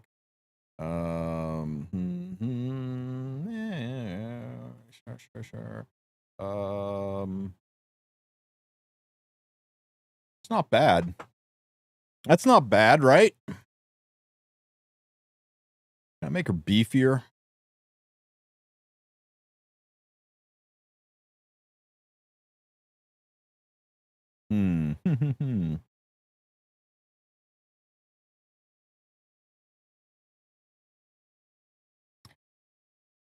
If I could drop 10 or 20 speed on her to put like 4 or 5 more K HP on her. What is your Wyvern one-shot team? Jenna's heart.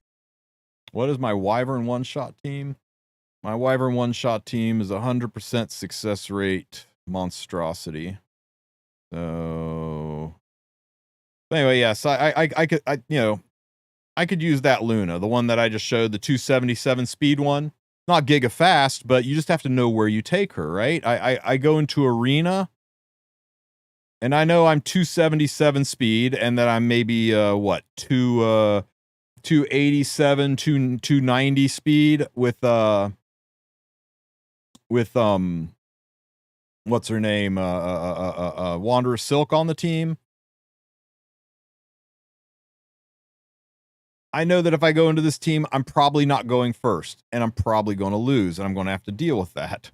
So I don't use her there, but this team, they're all freaking RC. But this team right here, I mean, yeah, this asshole's going to cut and ruin everything. But if she wasn't there, I would definitely go first in this team, so I could technically use her here if it wasn't for this Luna breaking monstrosity. So you just kind of got to know where you can and can't take her until you get the speed up to start racing. You know, if you're going to run a slow Luna, don't race with her. Run her Bruiser. Run her in a team where you can restore balance and then have her run over people. Run your Mediator Queric faster. Have Mediator Queric cleanse the stuff Harsetti does, and then have Luna seal everybody and then run over the enemy. That sounds fun. I kind of want to do that now. I'll show off my Wyvern team first real quick.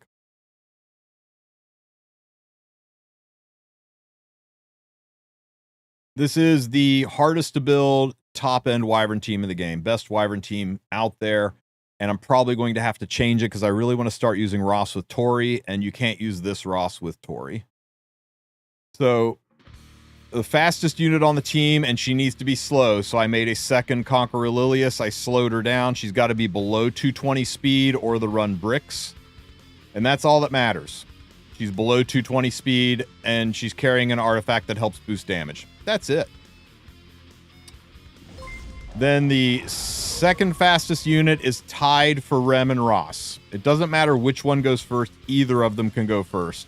It is the weirdest Ross you've ever seen. It is a nuclear damage Ross. He's got to be faster than 180 speed, and he's got to do a shit ton of damage. So I put him on Midnight Bloom. Midnight Bloom gives me the 16% crit chance. So that gets him up to 100% crit, and it makes the other units a little easier to build.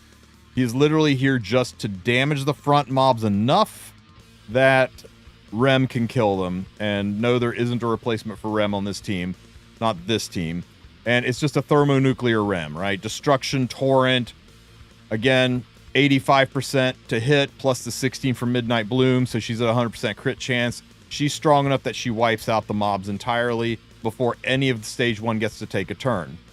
Now we go into stage 2, and because Ken is wearing Vigor from Conqueror Lilius, Ken will have a guaranteed ignore ER defense break, because when he's wearing Vigor, he ignores ER, so there's no RNG. He always defense breaks.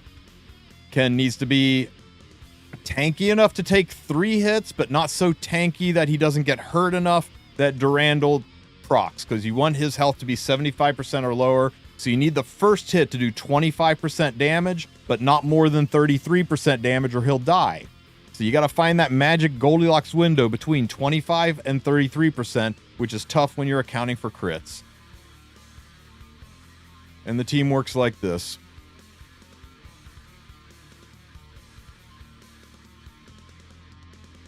Conqueror Lilius puts Vigor on Ken, and now her job is done. It's literally her only job. Then Rem and Roscoe, sometimes they switch spots. They're pretty much the same team, or same speed on my team, so it doesn't matter. One of them hurts them, and the other one finishes them off. Poof. Now we're into this phase. The Wyvern hits Ken, and because of Durandal, Ken pushes all the way to the front of the line. He gets the guaranteed defense break, and he pulls the highest damage unit, which is Rem, who has already got demon mode. A little wasted attack from Lilius. Ross does his S2, which pulls the highest attack unit, which is Rem. And then Rem gets her last attack in, and there is 0 chance that this fight can fail. Other than like my internet going out. It's 100% clear rate. There are teams that are slightly faster, but not that are guaranteed no-fail win teams, which is nice when you're using your quick battles. It's nice to not have to worry about the team ever failing. That's my Wyvern team that I almost never use. I use it for 10 quick battles a day.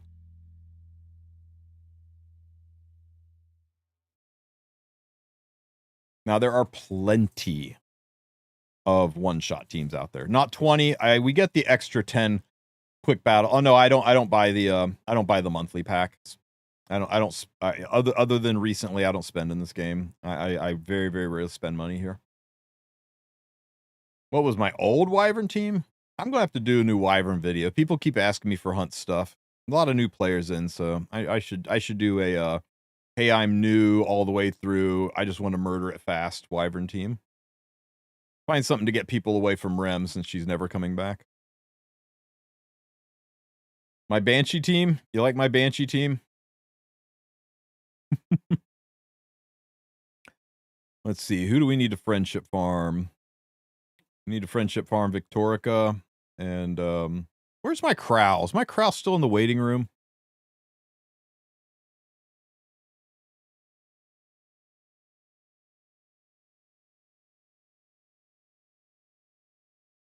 Crow, get your asshole out of there.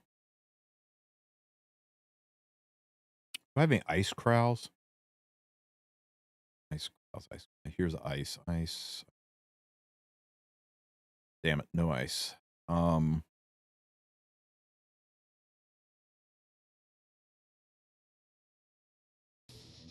Waiting room. Any Crows chilling out in here? Let's see. Knights. I do have a Crow in here. Okay. What about... Ooh. Guys.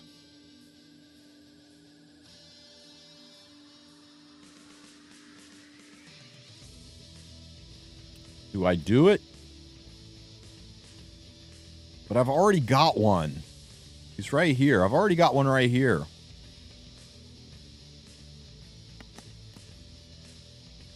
Wait a minute. And I got another one right here. You sure I need 3 Crows? Guys, do I really need 3 Last Rider Crows?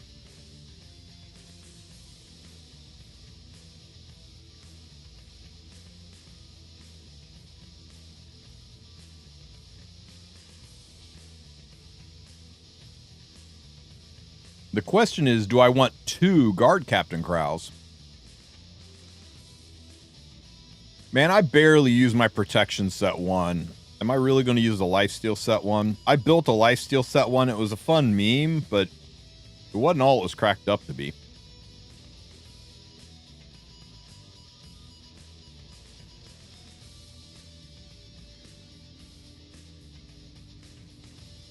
Here's the thing, guys. I'm going to put Blue Crow into him, and I'm going to leave everything else there, including the backup Crow, just until we see if he proves himself, right? Last thing you want to do is heavily invest in a unit, and then you find out you don't use them, right? So, hang on here. Let's go to waiting room. And we're going to sell you... so glad I built 2 Fallen Cecilias. That felt great. Go here.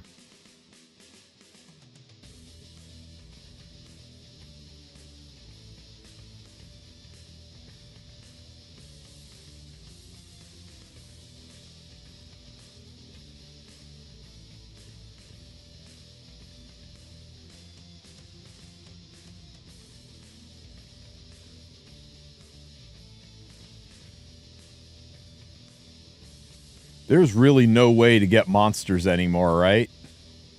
No more 2-star monster RTA tournaments anymore. That's kind of sad. Oh, I guess you can still friendship summon them, right? Sure. What? Oh yeah, you're right. Okay, sure. I got you, fam. I'll do a new one.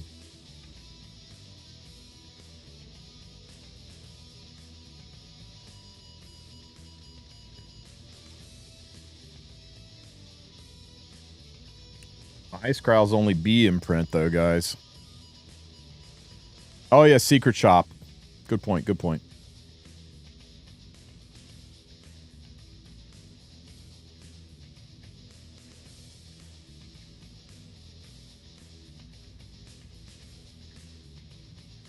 There's not some BS where I can't imprint him, right?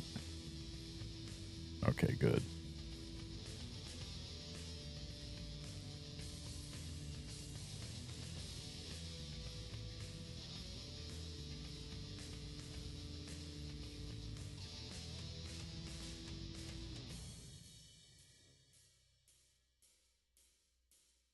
I'm about rank 45. I've just got a stable 90% clear weight Wyvern.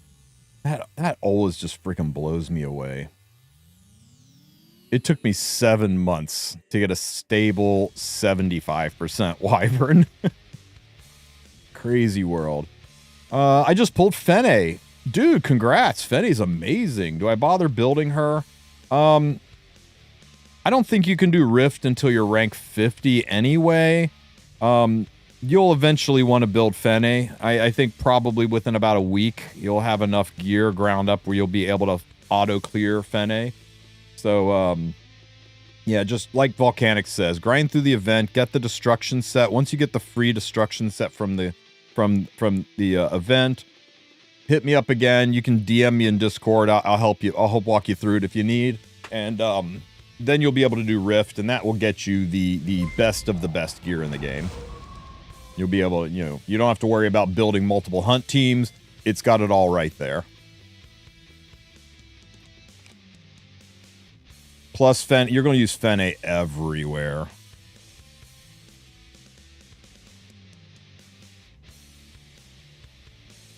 Hey, you want to see something fun with Fene? I'll show you something fun with Fene.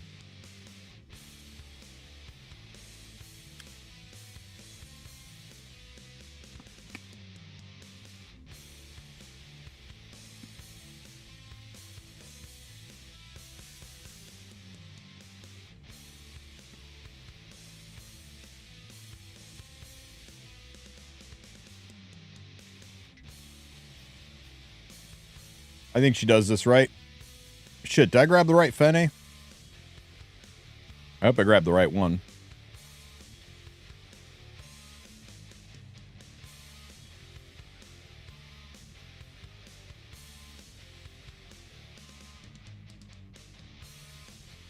Is Abyssal Euphine worth buying with Galaxy coins? Yeah. Yeah, she's good.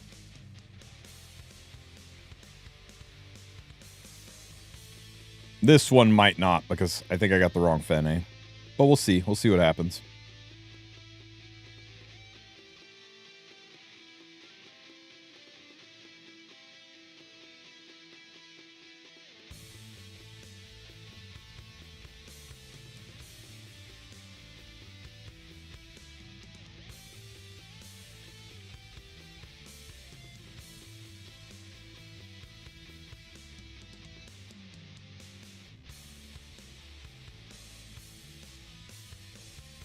Yeah, she's not going to do it.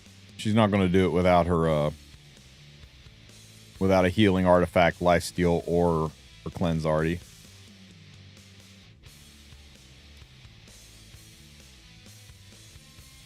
Celestine, Wondrous Potion Vial, lifesteal set, things you can do. We'll still give it a try. We'll see. Ow. Ow. Damn it.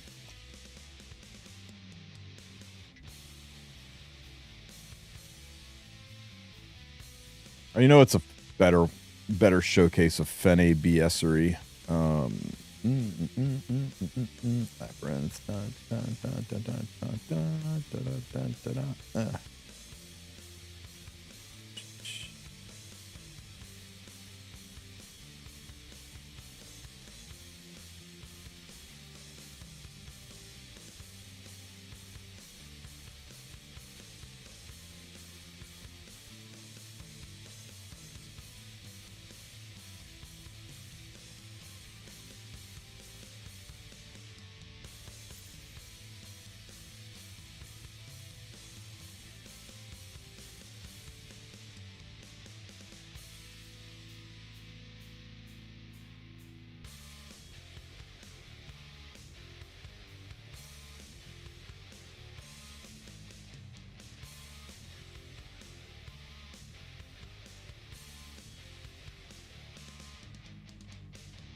I did solo Wyvern with her on a lifesteal set. It was not easy. It was really, really dodgy. It took very specific gear.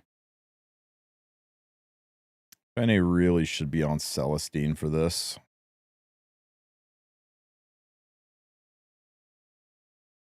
Have you used Landy since the buff? No.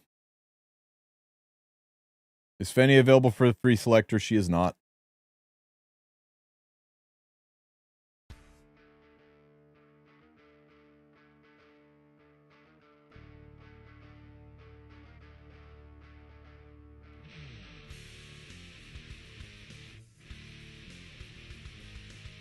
How does Hidden feel as a stage farm? Golden transmits were a nice drop. How does Hidden feel? Oh, you're talking about stage 410 Hidden Truth? All of the stages have the gold transmits drops. It's not just that one. And right now, I think Chase is better rewards, but it's much harder to farm. So I think I would lean towards Hidden.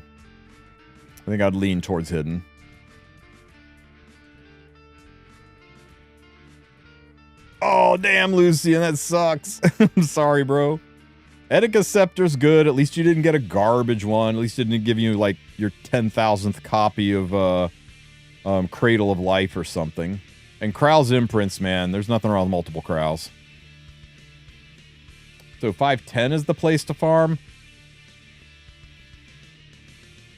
If you can swing it, it is not easy to farm, but 510 does seem to be slightly better rewards. But I've got to run. They're so freaking comparable. Here, look at this chart and look how similar the drops are between 410. The gold, it's only like 300 more gold per stamina. Not even a 10% increase, man. It's like a 7% increase in gold. It's not even a 1% increase in charms. It's barely a 3% increase in Stigma. It's so minuscule of a difference, and the time difference, it almost takes twice as long to run stage 5. So yeah, if you're just going to run in background and you're just like, screw it, I just want to min-max it and every dollar counts, then sure. If you're setting it for 30 runs a night and going to bed, what episode? Chase number 2? Then sure, it's ever so slightly better. But Hidden Truth, I can cleave this, and with a good team, I can do this in about 40 seconds. With a custom-built team and not friendship farming, I can do it. Friendship farming, I can do it about a minute and a half. But without friendship farming, I can do it in about 40 seconds. So it's just so much easier to do Hidden Truth, and the reward payout is almost identical. Now, you might be looking at 10-3 and saying, hey, the charm rate in 10-3 is better, and that's because it only costs 16 stamina instead of 20 stamina to do it. But the fights here are significantly harder. I know it looks like it takes the same, but I actually had to like change and use some better units because I was occasionally failing. I don't recommend anything in Chapter 3. The problem is, like, irreplaceable. You're fighting Flan, and she keeps going stealth. And if you don't have a way to knock her out of stealth, the fight takes forever. Do you need top gear to farm it? No. I ran a pretty free-to-play team. I ran a mediocre Free Spirit Tieria, a pretty mediocre, what's her name? Pretty mediocre Vivian, and a pretty mediocre bomb model Kana. And it worked just fine. Holy shit, this took forever. What's up, Anyo? Fene, ladies and gentlemen. Two-manned what was arguably the hard... Oop, you can't even see it. Had a big-ass chart in the way. But anyway, Fene, ladies and gentlemen. Two-manned what is arguably one of the hardest Nightmare Raid bosses. Just her and a buddy.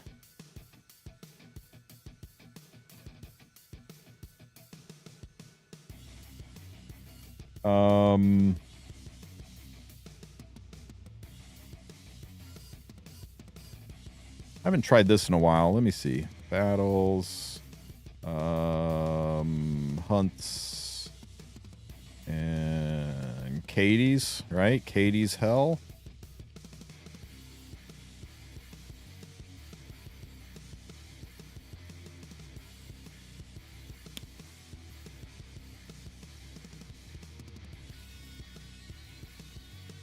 Let the beginning commence.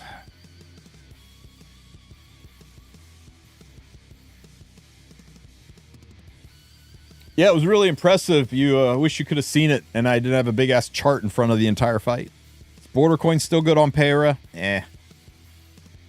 C tier. It's good if you got nothing else. It begins. Ow, ow. Ow, ow. Ow, ow. Stupid stun RNG. Hate it here. Which boss was it? It was Jewel Leaf Council.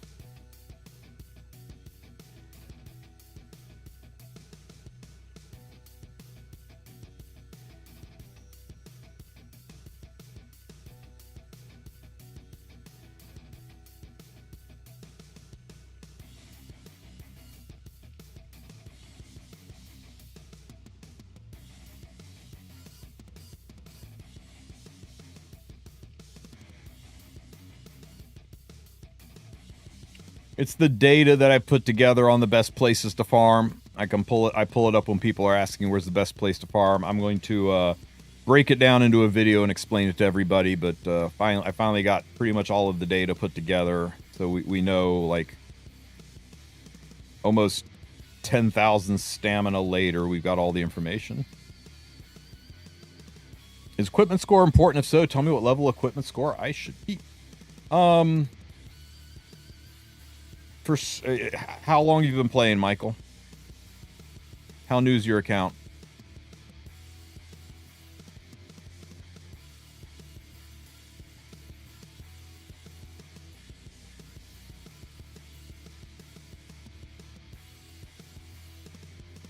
It's very, very rare, Juju, but you know how, like, when you're running through, sometimes there's that golden monster gate and you walk through it and suddenly you're in a treasure room and a gold treasure chest opens up and out pops some rewards. They added gold transmit stones to the loot tree. Very, very rare loot tree to that table, so there is a chance.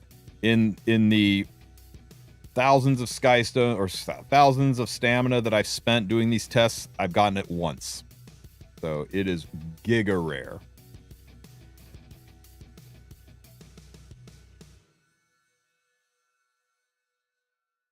Benny, ladies and gentlemen.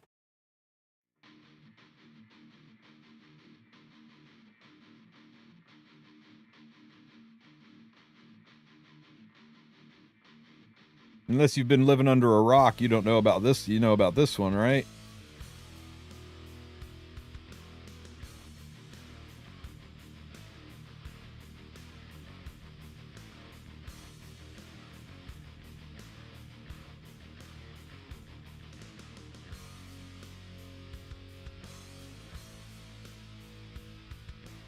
Is there a link for the chart? Too small, can't see it? No, but I'll pull it up for you.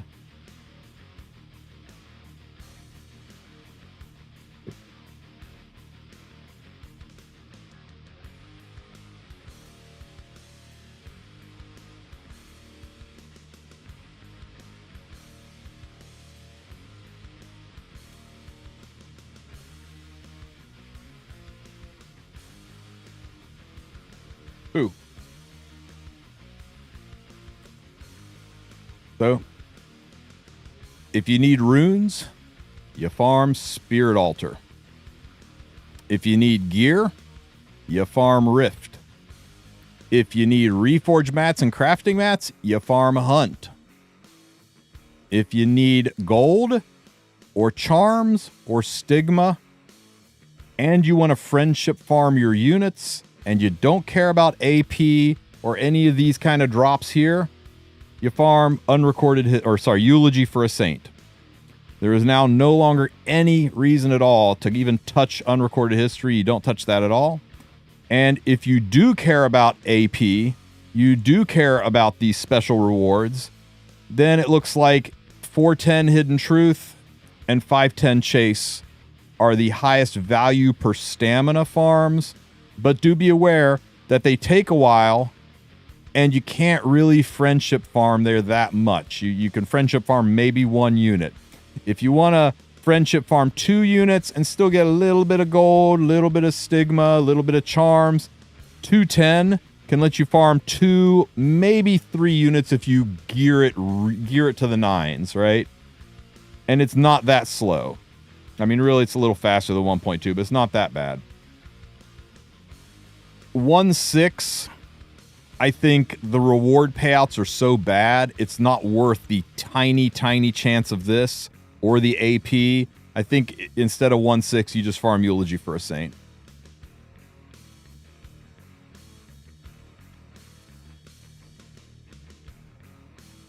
Fene, ladies and gentlemen.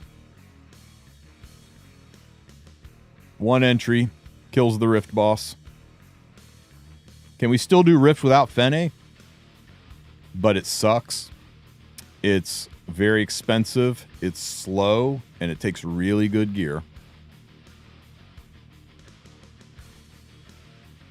It's such a pain in the ass that people who say, I don't have Fene, what Rift team should I build? I say you build a hunt team. Because the amount of time, effort, and gear that goes into making a non-Fene Rift team, you may as well just farm hunts.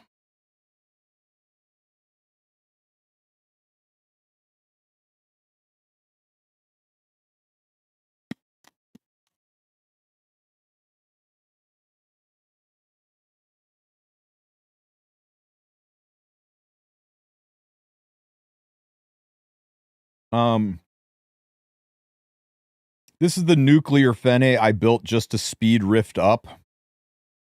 Because I thought it would be fun to do Rift really, really fast. Destro set's probably better. And this is the Fene I built because I thought maybe in PvP it would be fun to run her injury. And I really haven't used her that much. Remarkably, even though she's on injury, which does nothing to Rift, and on a artifact that does injury, which does nothing for Rift, she solo clears Rift too.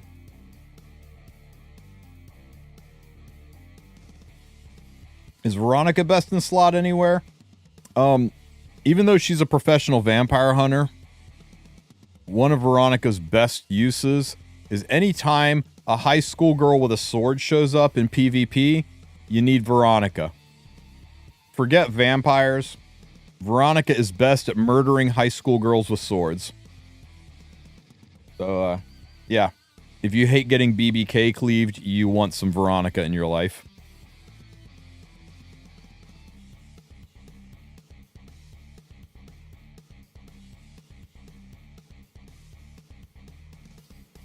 Give me a second here.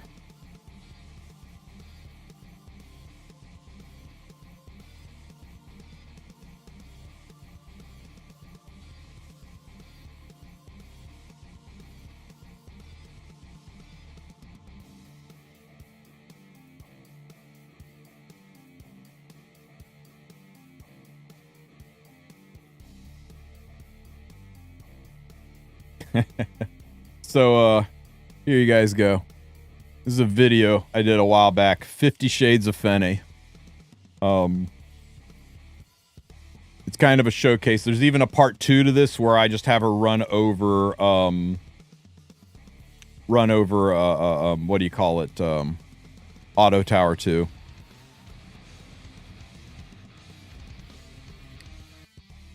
Man, it was back when my camera and lighting sucked. So, here's Fene soloing the Wyvern. No, she's not lifesteal. Oh shit, we didn't get enough heal off of it. We're dead. So she didn't die. She didn't do it. So what do we do to fix this? Let's see. Okay, so I put Fene on lifesteal. It was a giga good lifesteal build. Look at her go. It took forever, but look at her go. Oh, guys. Oh, no. The barrier. Barrier's up. Whatever will we do?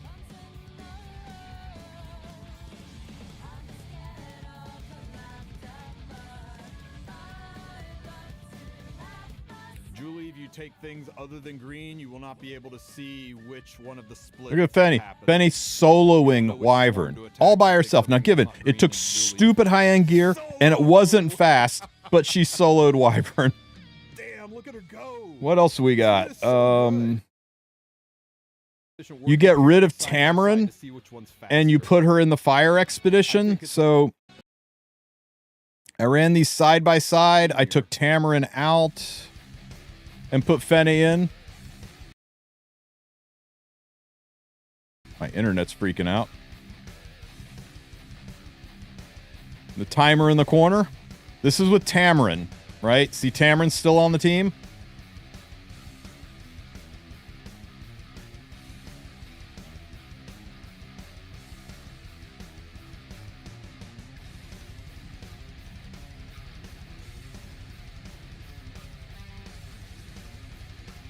Oh, Shio, you shut the hell up. Sue's not even here to appreciate it.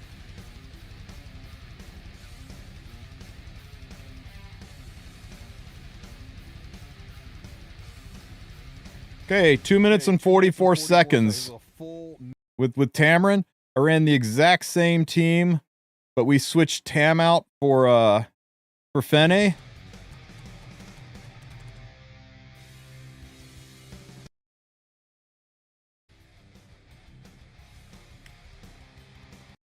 $20 faster. She saved 20 seconds, shaved 20 seconds off of the A13 fight by replacing Tamarin.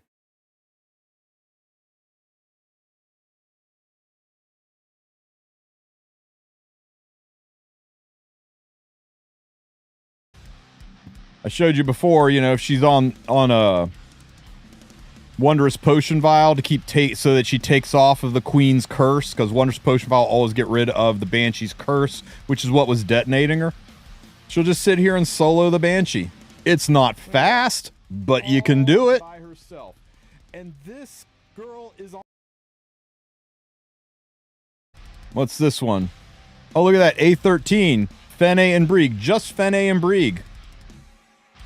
Oh, Fenny, you go get another hit? Oh, yeah. Look at this, guys. An S3. Look at this hit. Look at this hit.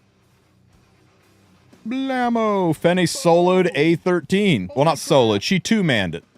How insane is this unit? What's I doing here? Auto.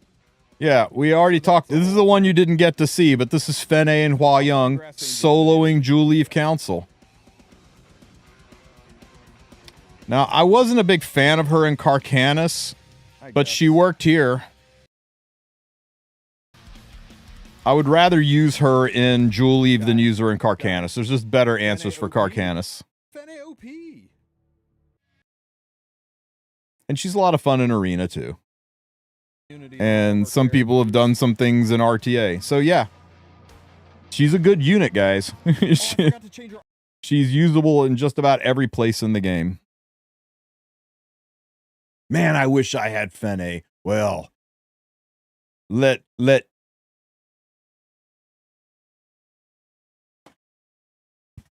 tell you right now what you can do. If you want Fene, you can get Fene. All you got to do is slide over to the shop, and in the shop are the packs. And in the pack section of the shop, in the event pack section of the shop, so many good packs, I forget about it. There is a... Oh, damn. Did Fene's pack go away? Is Fene pack gone? No, she's still there. Where am I missing it?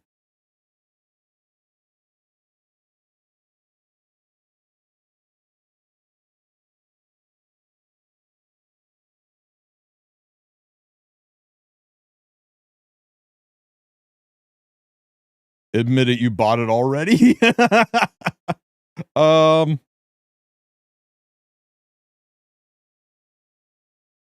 It should be the end of recommended.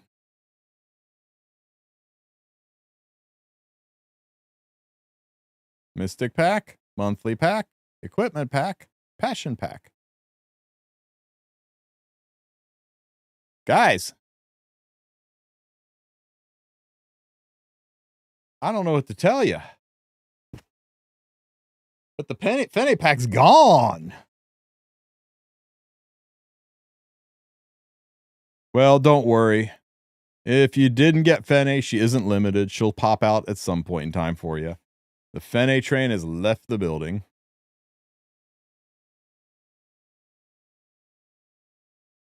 What were we doing?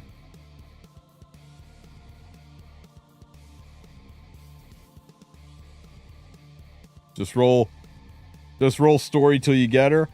You can't roll story because her story is not in the side stories book yet. The hero stories, Fene's not here yet. They will add her though. They will add her probably in about another 2 months.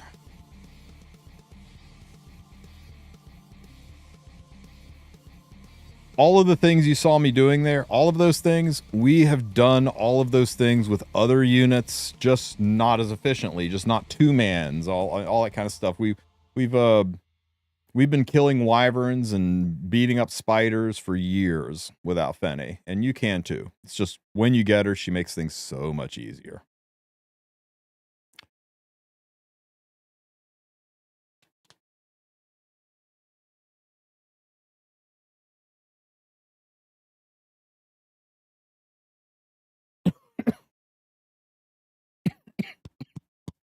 This is my wyvern team.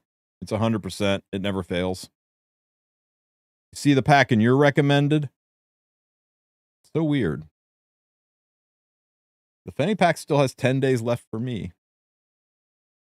I don't understand it. I don't know why. I already had 2 Fene, so trust me, I didn't buy it. It may be a new player thing or returning player thing. That's possible.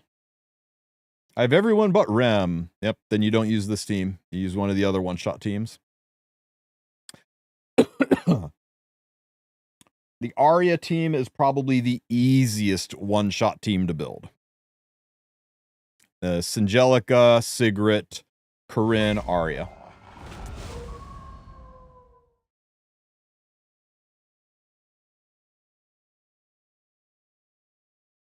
Damn, Rem. 470,000 damage. Got everyone except Ken? Yep, Ken's needed. Nobody does what Ken does.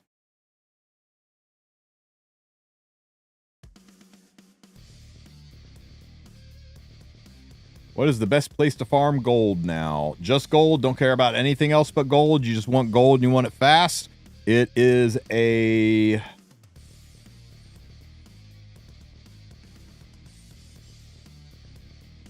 It is a very close toss-up between Eulogy for a Saint, 410 Hidden Truth, and 510 Chase. The advantage to Eulogy for Saint is you get way more charms, and you can friendship farm 3 units.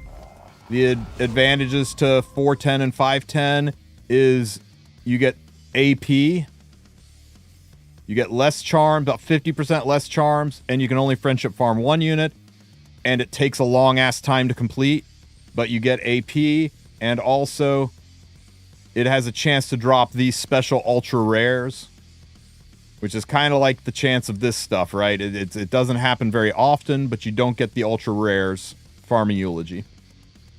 So you got to decide, is doing it really fast, friendship farming, and getting more charms worth giving up on AP and these rewards?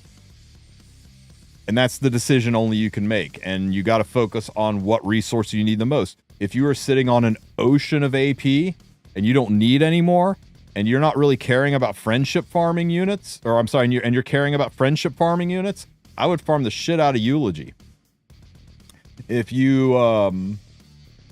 don't need to friendship farm anything, and the charms are nice, but you're not losing sleep over it, then I would farm 410. It's slower, but you can take a full team and speed it up, and then you got a chance at all of this good stuff over here, right? Eulogy is a side story that is in the Book of Memories. Eulogy has a lot more value than your average fight because Eulogy has stages with 5 fights in it instead of 3. So for the same stamina entry, you get 2 extra fights. What about Kraus Story? Kraus Story will not drop AP, and Kraus Story eventually goes away.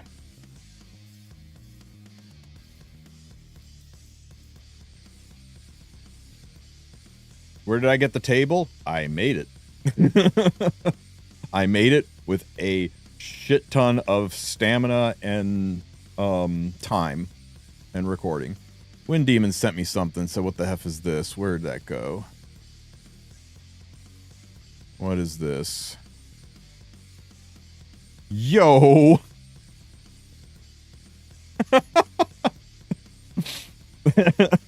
Somebody hit a freaking man spread on her like they did with shit, what's her name? Like they did with Knockwall. That's great. That's great. Thanks, Wind. I appreciate that. The new UI made me forget there was a side story. I mean, why? You just click on it right here and go into side story. There it is. But yeah, I actually need to do this. I haven't even started it yet.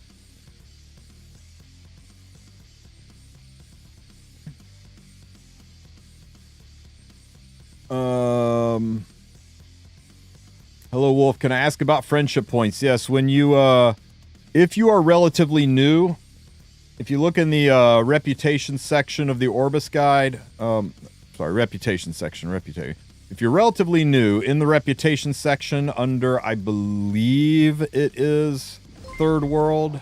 No, is it? Yeah, here we go.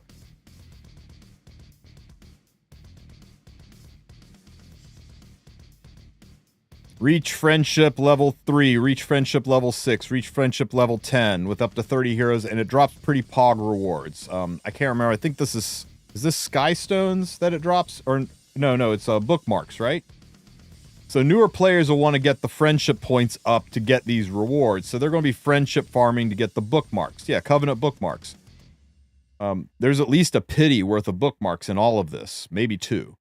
So you want a friendship farm to get this. But once you have all this petered out, the other reason to friendship farm is some of the units, or no, sorry, all of the units, when you reach friendship 10 with them, for 4-star and 5-star units, not 3-star, but when you reach friendship 10 with them, they get 3 free pink hearts, which are skill ups for the unit. I can show them to you on my DN because I haven't used them on DN yet. So they look like...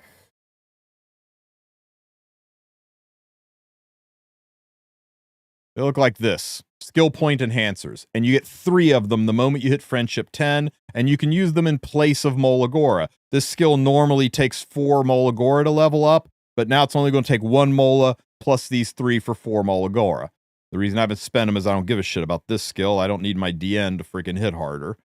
But, so it basically gives you 3 free Molagora. And if you have the unit already at plus 15, and you hit friendship 10, as soon as you click on this button, those pink hearts turn into 3 Molagora, and it gives you 3 Molagora.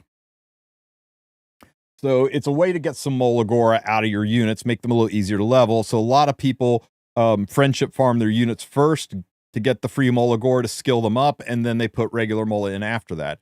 The third and final one is that there's only a handful, but some of the uber uniques, right? Like Harsetti. Once you reach friendship 10 on your Harsetti, it unlocks a special lobby wallpaper. So you can go into your lobby, and you can click on your wallpaper, and you can go over here. This is the Luna one, for getting friendship 10 on Luna. And for getting friendship 10 on Harsetti, you can get this one. So that's another reason to get friendship 10 is if you like these wallpapers, you get them when you get the into friendship 10. So they're starting to do more things with friendship 10. And also, I guess the only other real thing about it is at friendship 10, you can unlock facial expressions, right? So you can go into expressions, and these unlock at different levels. So you can do this face, or sad face, or laughing face, or flustered face. Flustered face is freaking OP. Everyone likes this, but I mean, holy crap. And you can also unlock the voice lines if you want to hear the voice lines that people use. For example, ooh, pets. Let me see.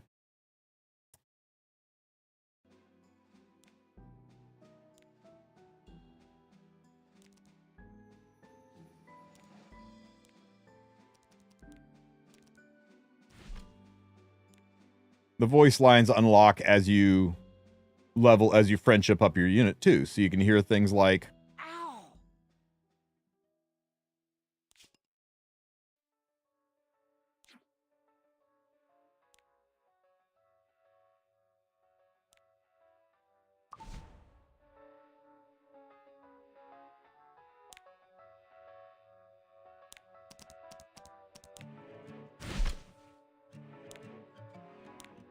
Oh! Oh! Mommy!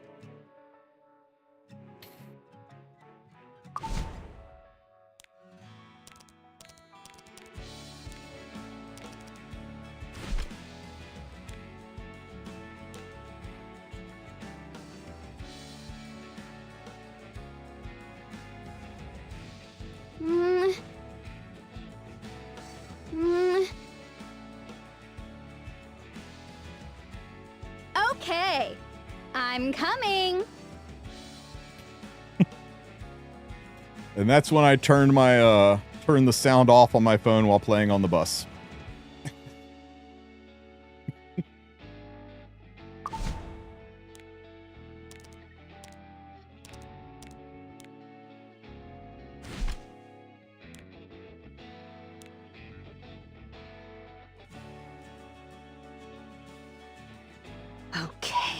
Okay. 1, 2. I hate the darkness. Okay.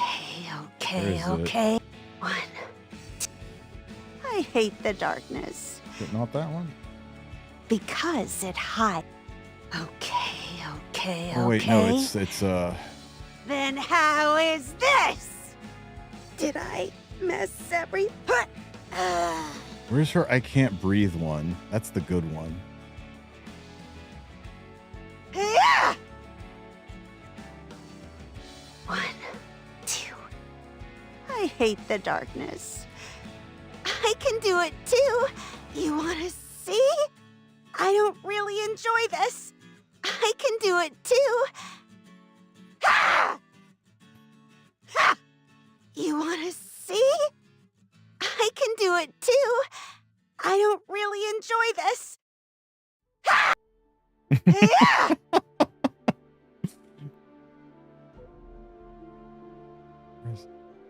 Here I come.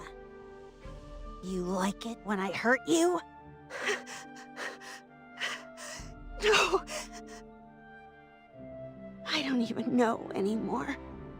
I see you. Yufine's got some wild ones. It's when she begins her turn. I can't breathe right. Man, they wilded out on some of these.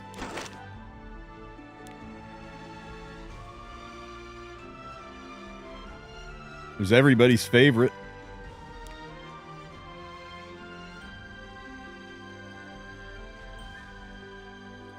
I can feel my strength overflowing. This is amazing! I feel so strong!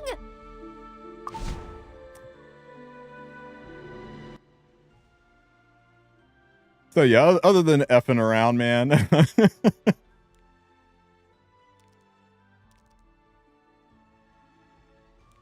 You know, it'd be a fire video. I should like out of context piece all the different voice lines together into just like a 10-minute montage of people talking through their voice lines. We could come up with some unhinged shit like that.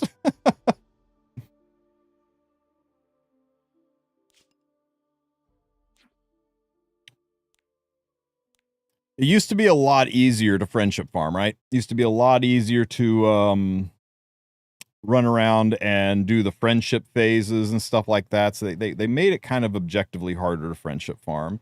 Let me see. Hopefully they compensate by giving us more of these gifts.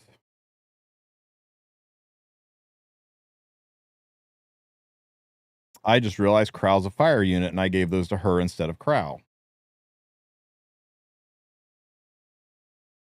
So yay. How long do you have to, if you click the Twitch, if you click your user icon in the corner and go down, it should show you how long you have left before drops are claimable. Hopefully it's, I think it's only like 10 or 15 minutes though. Janua has your favorite lines. Okay, one more.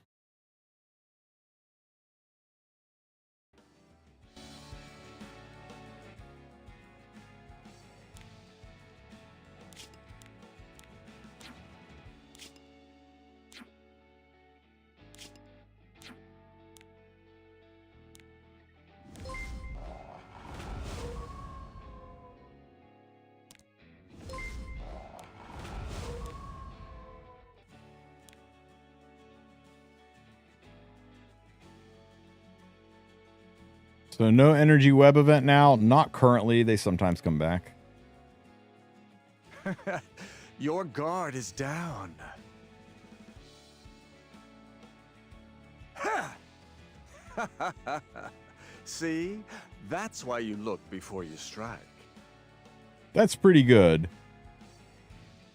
You want to know whose voice actor is totally wasted on a unit?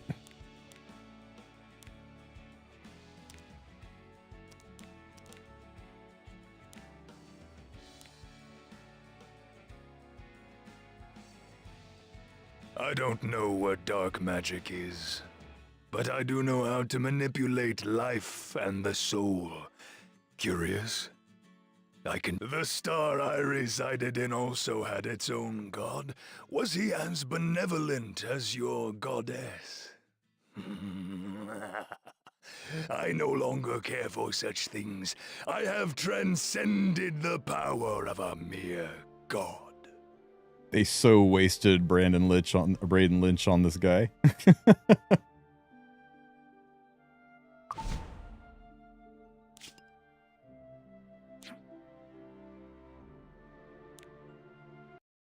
All right, guys. I intended this to be kind of a short stream so I could do some stuff with my Saturday, and looks like we hung out here for 2.5 hours. So I'm gonna wrap things up. I need to get a raid video up.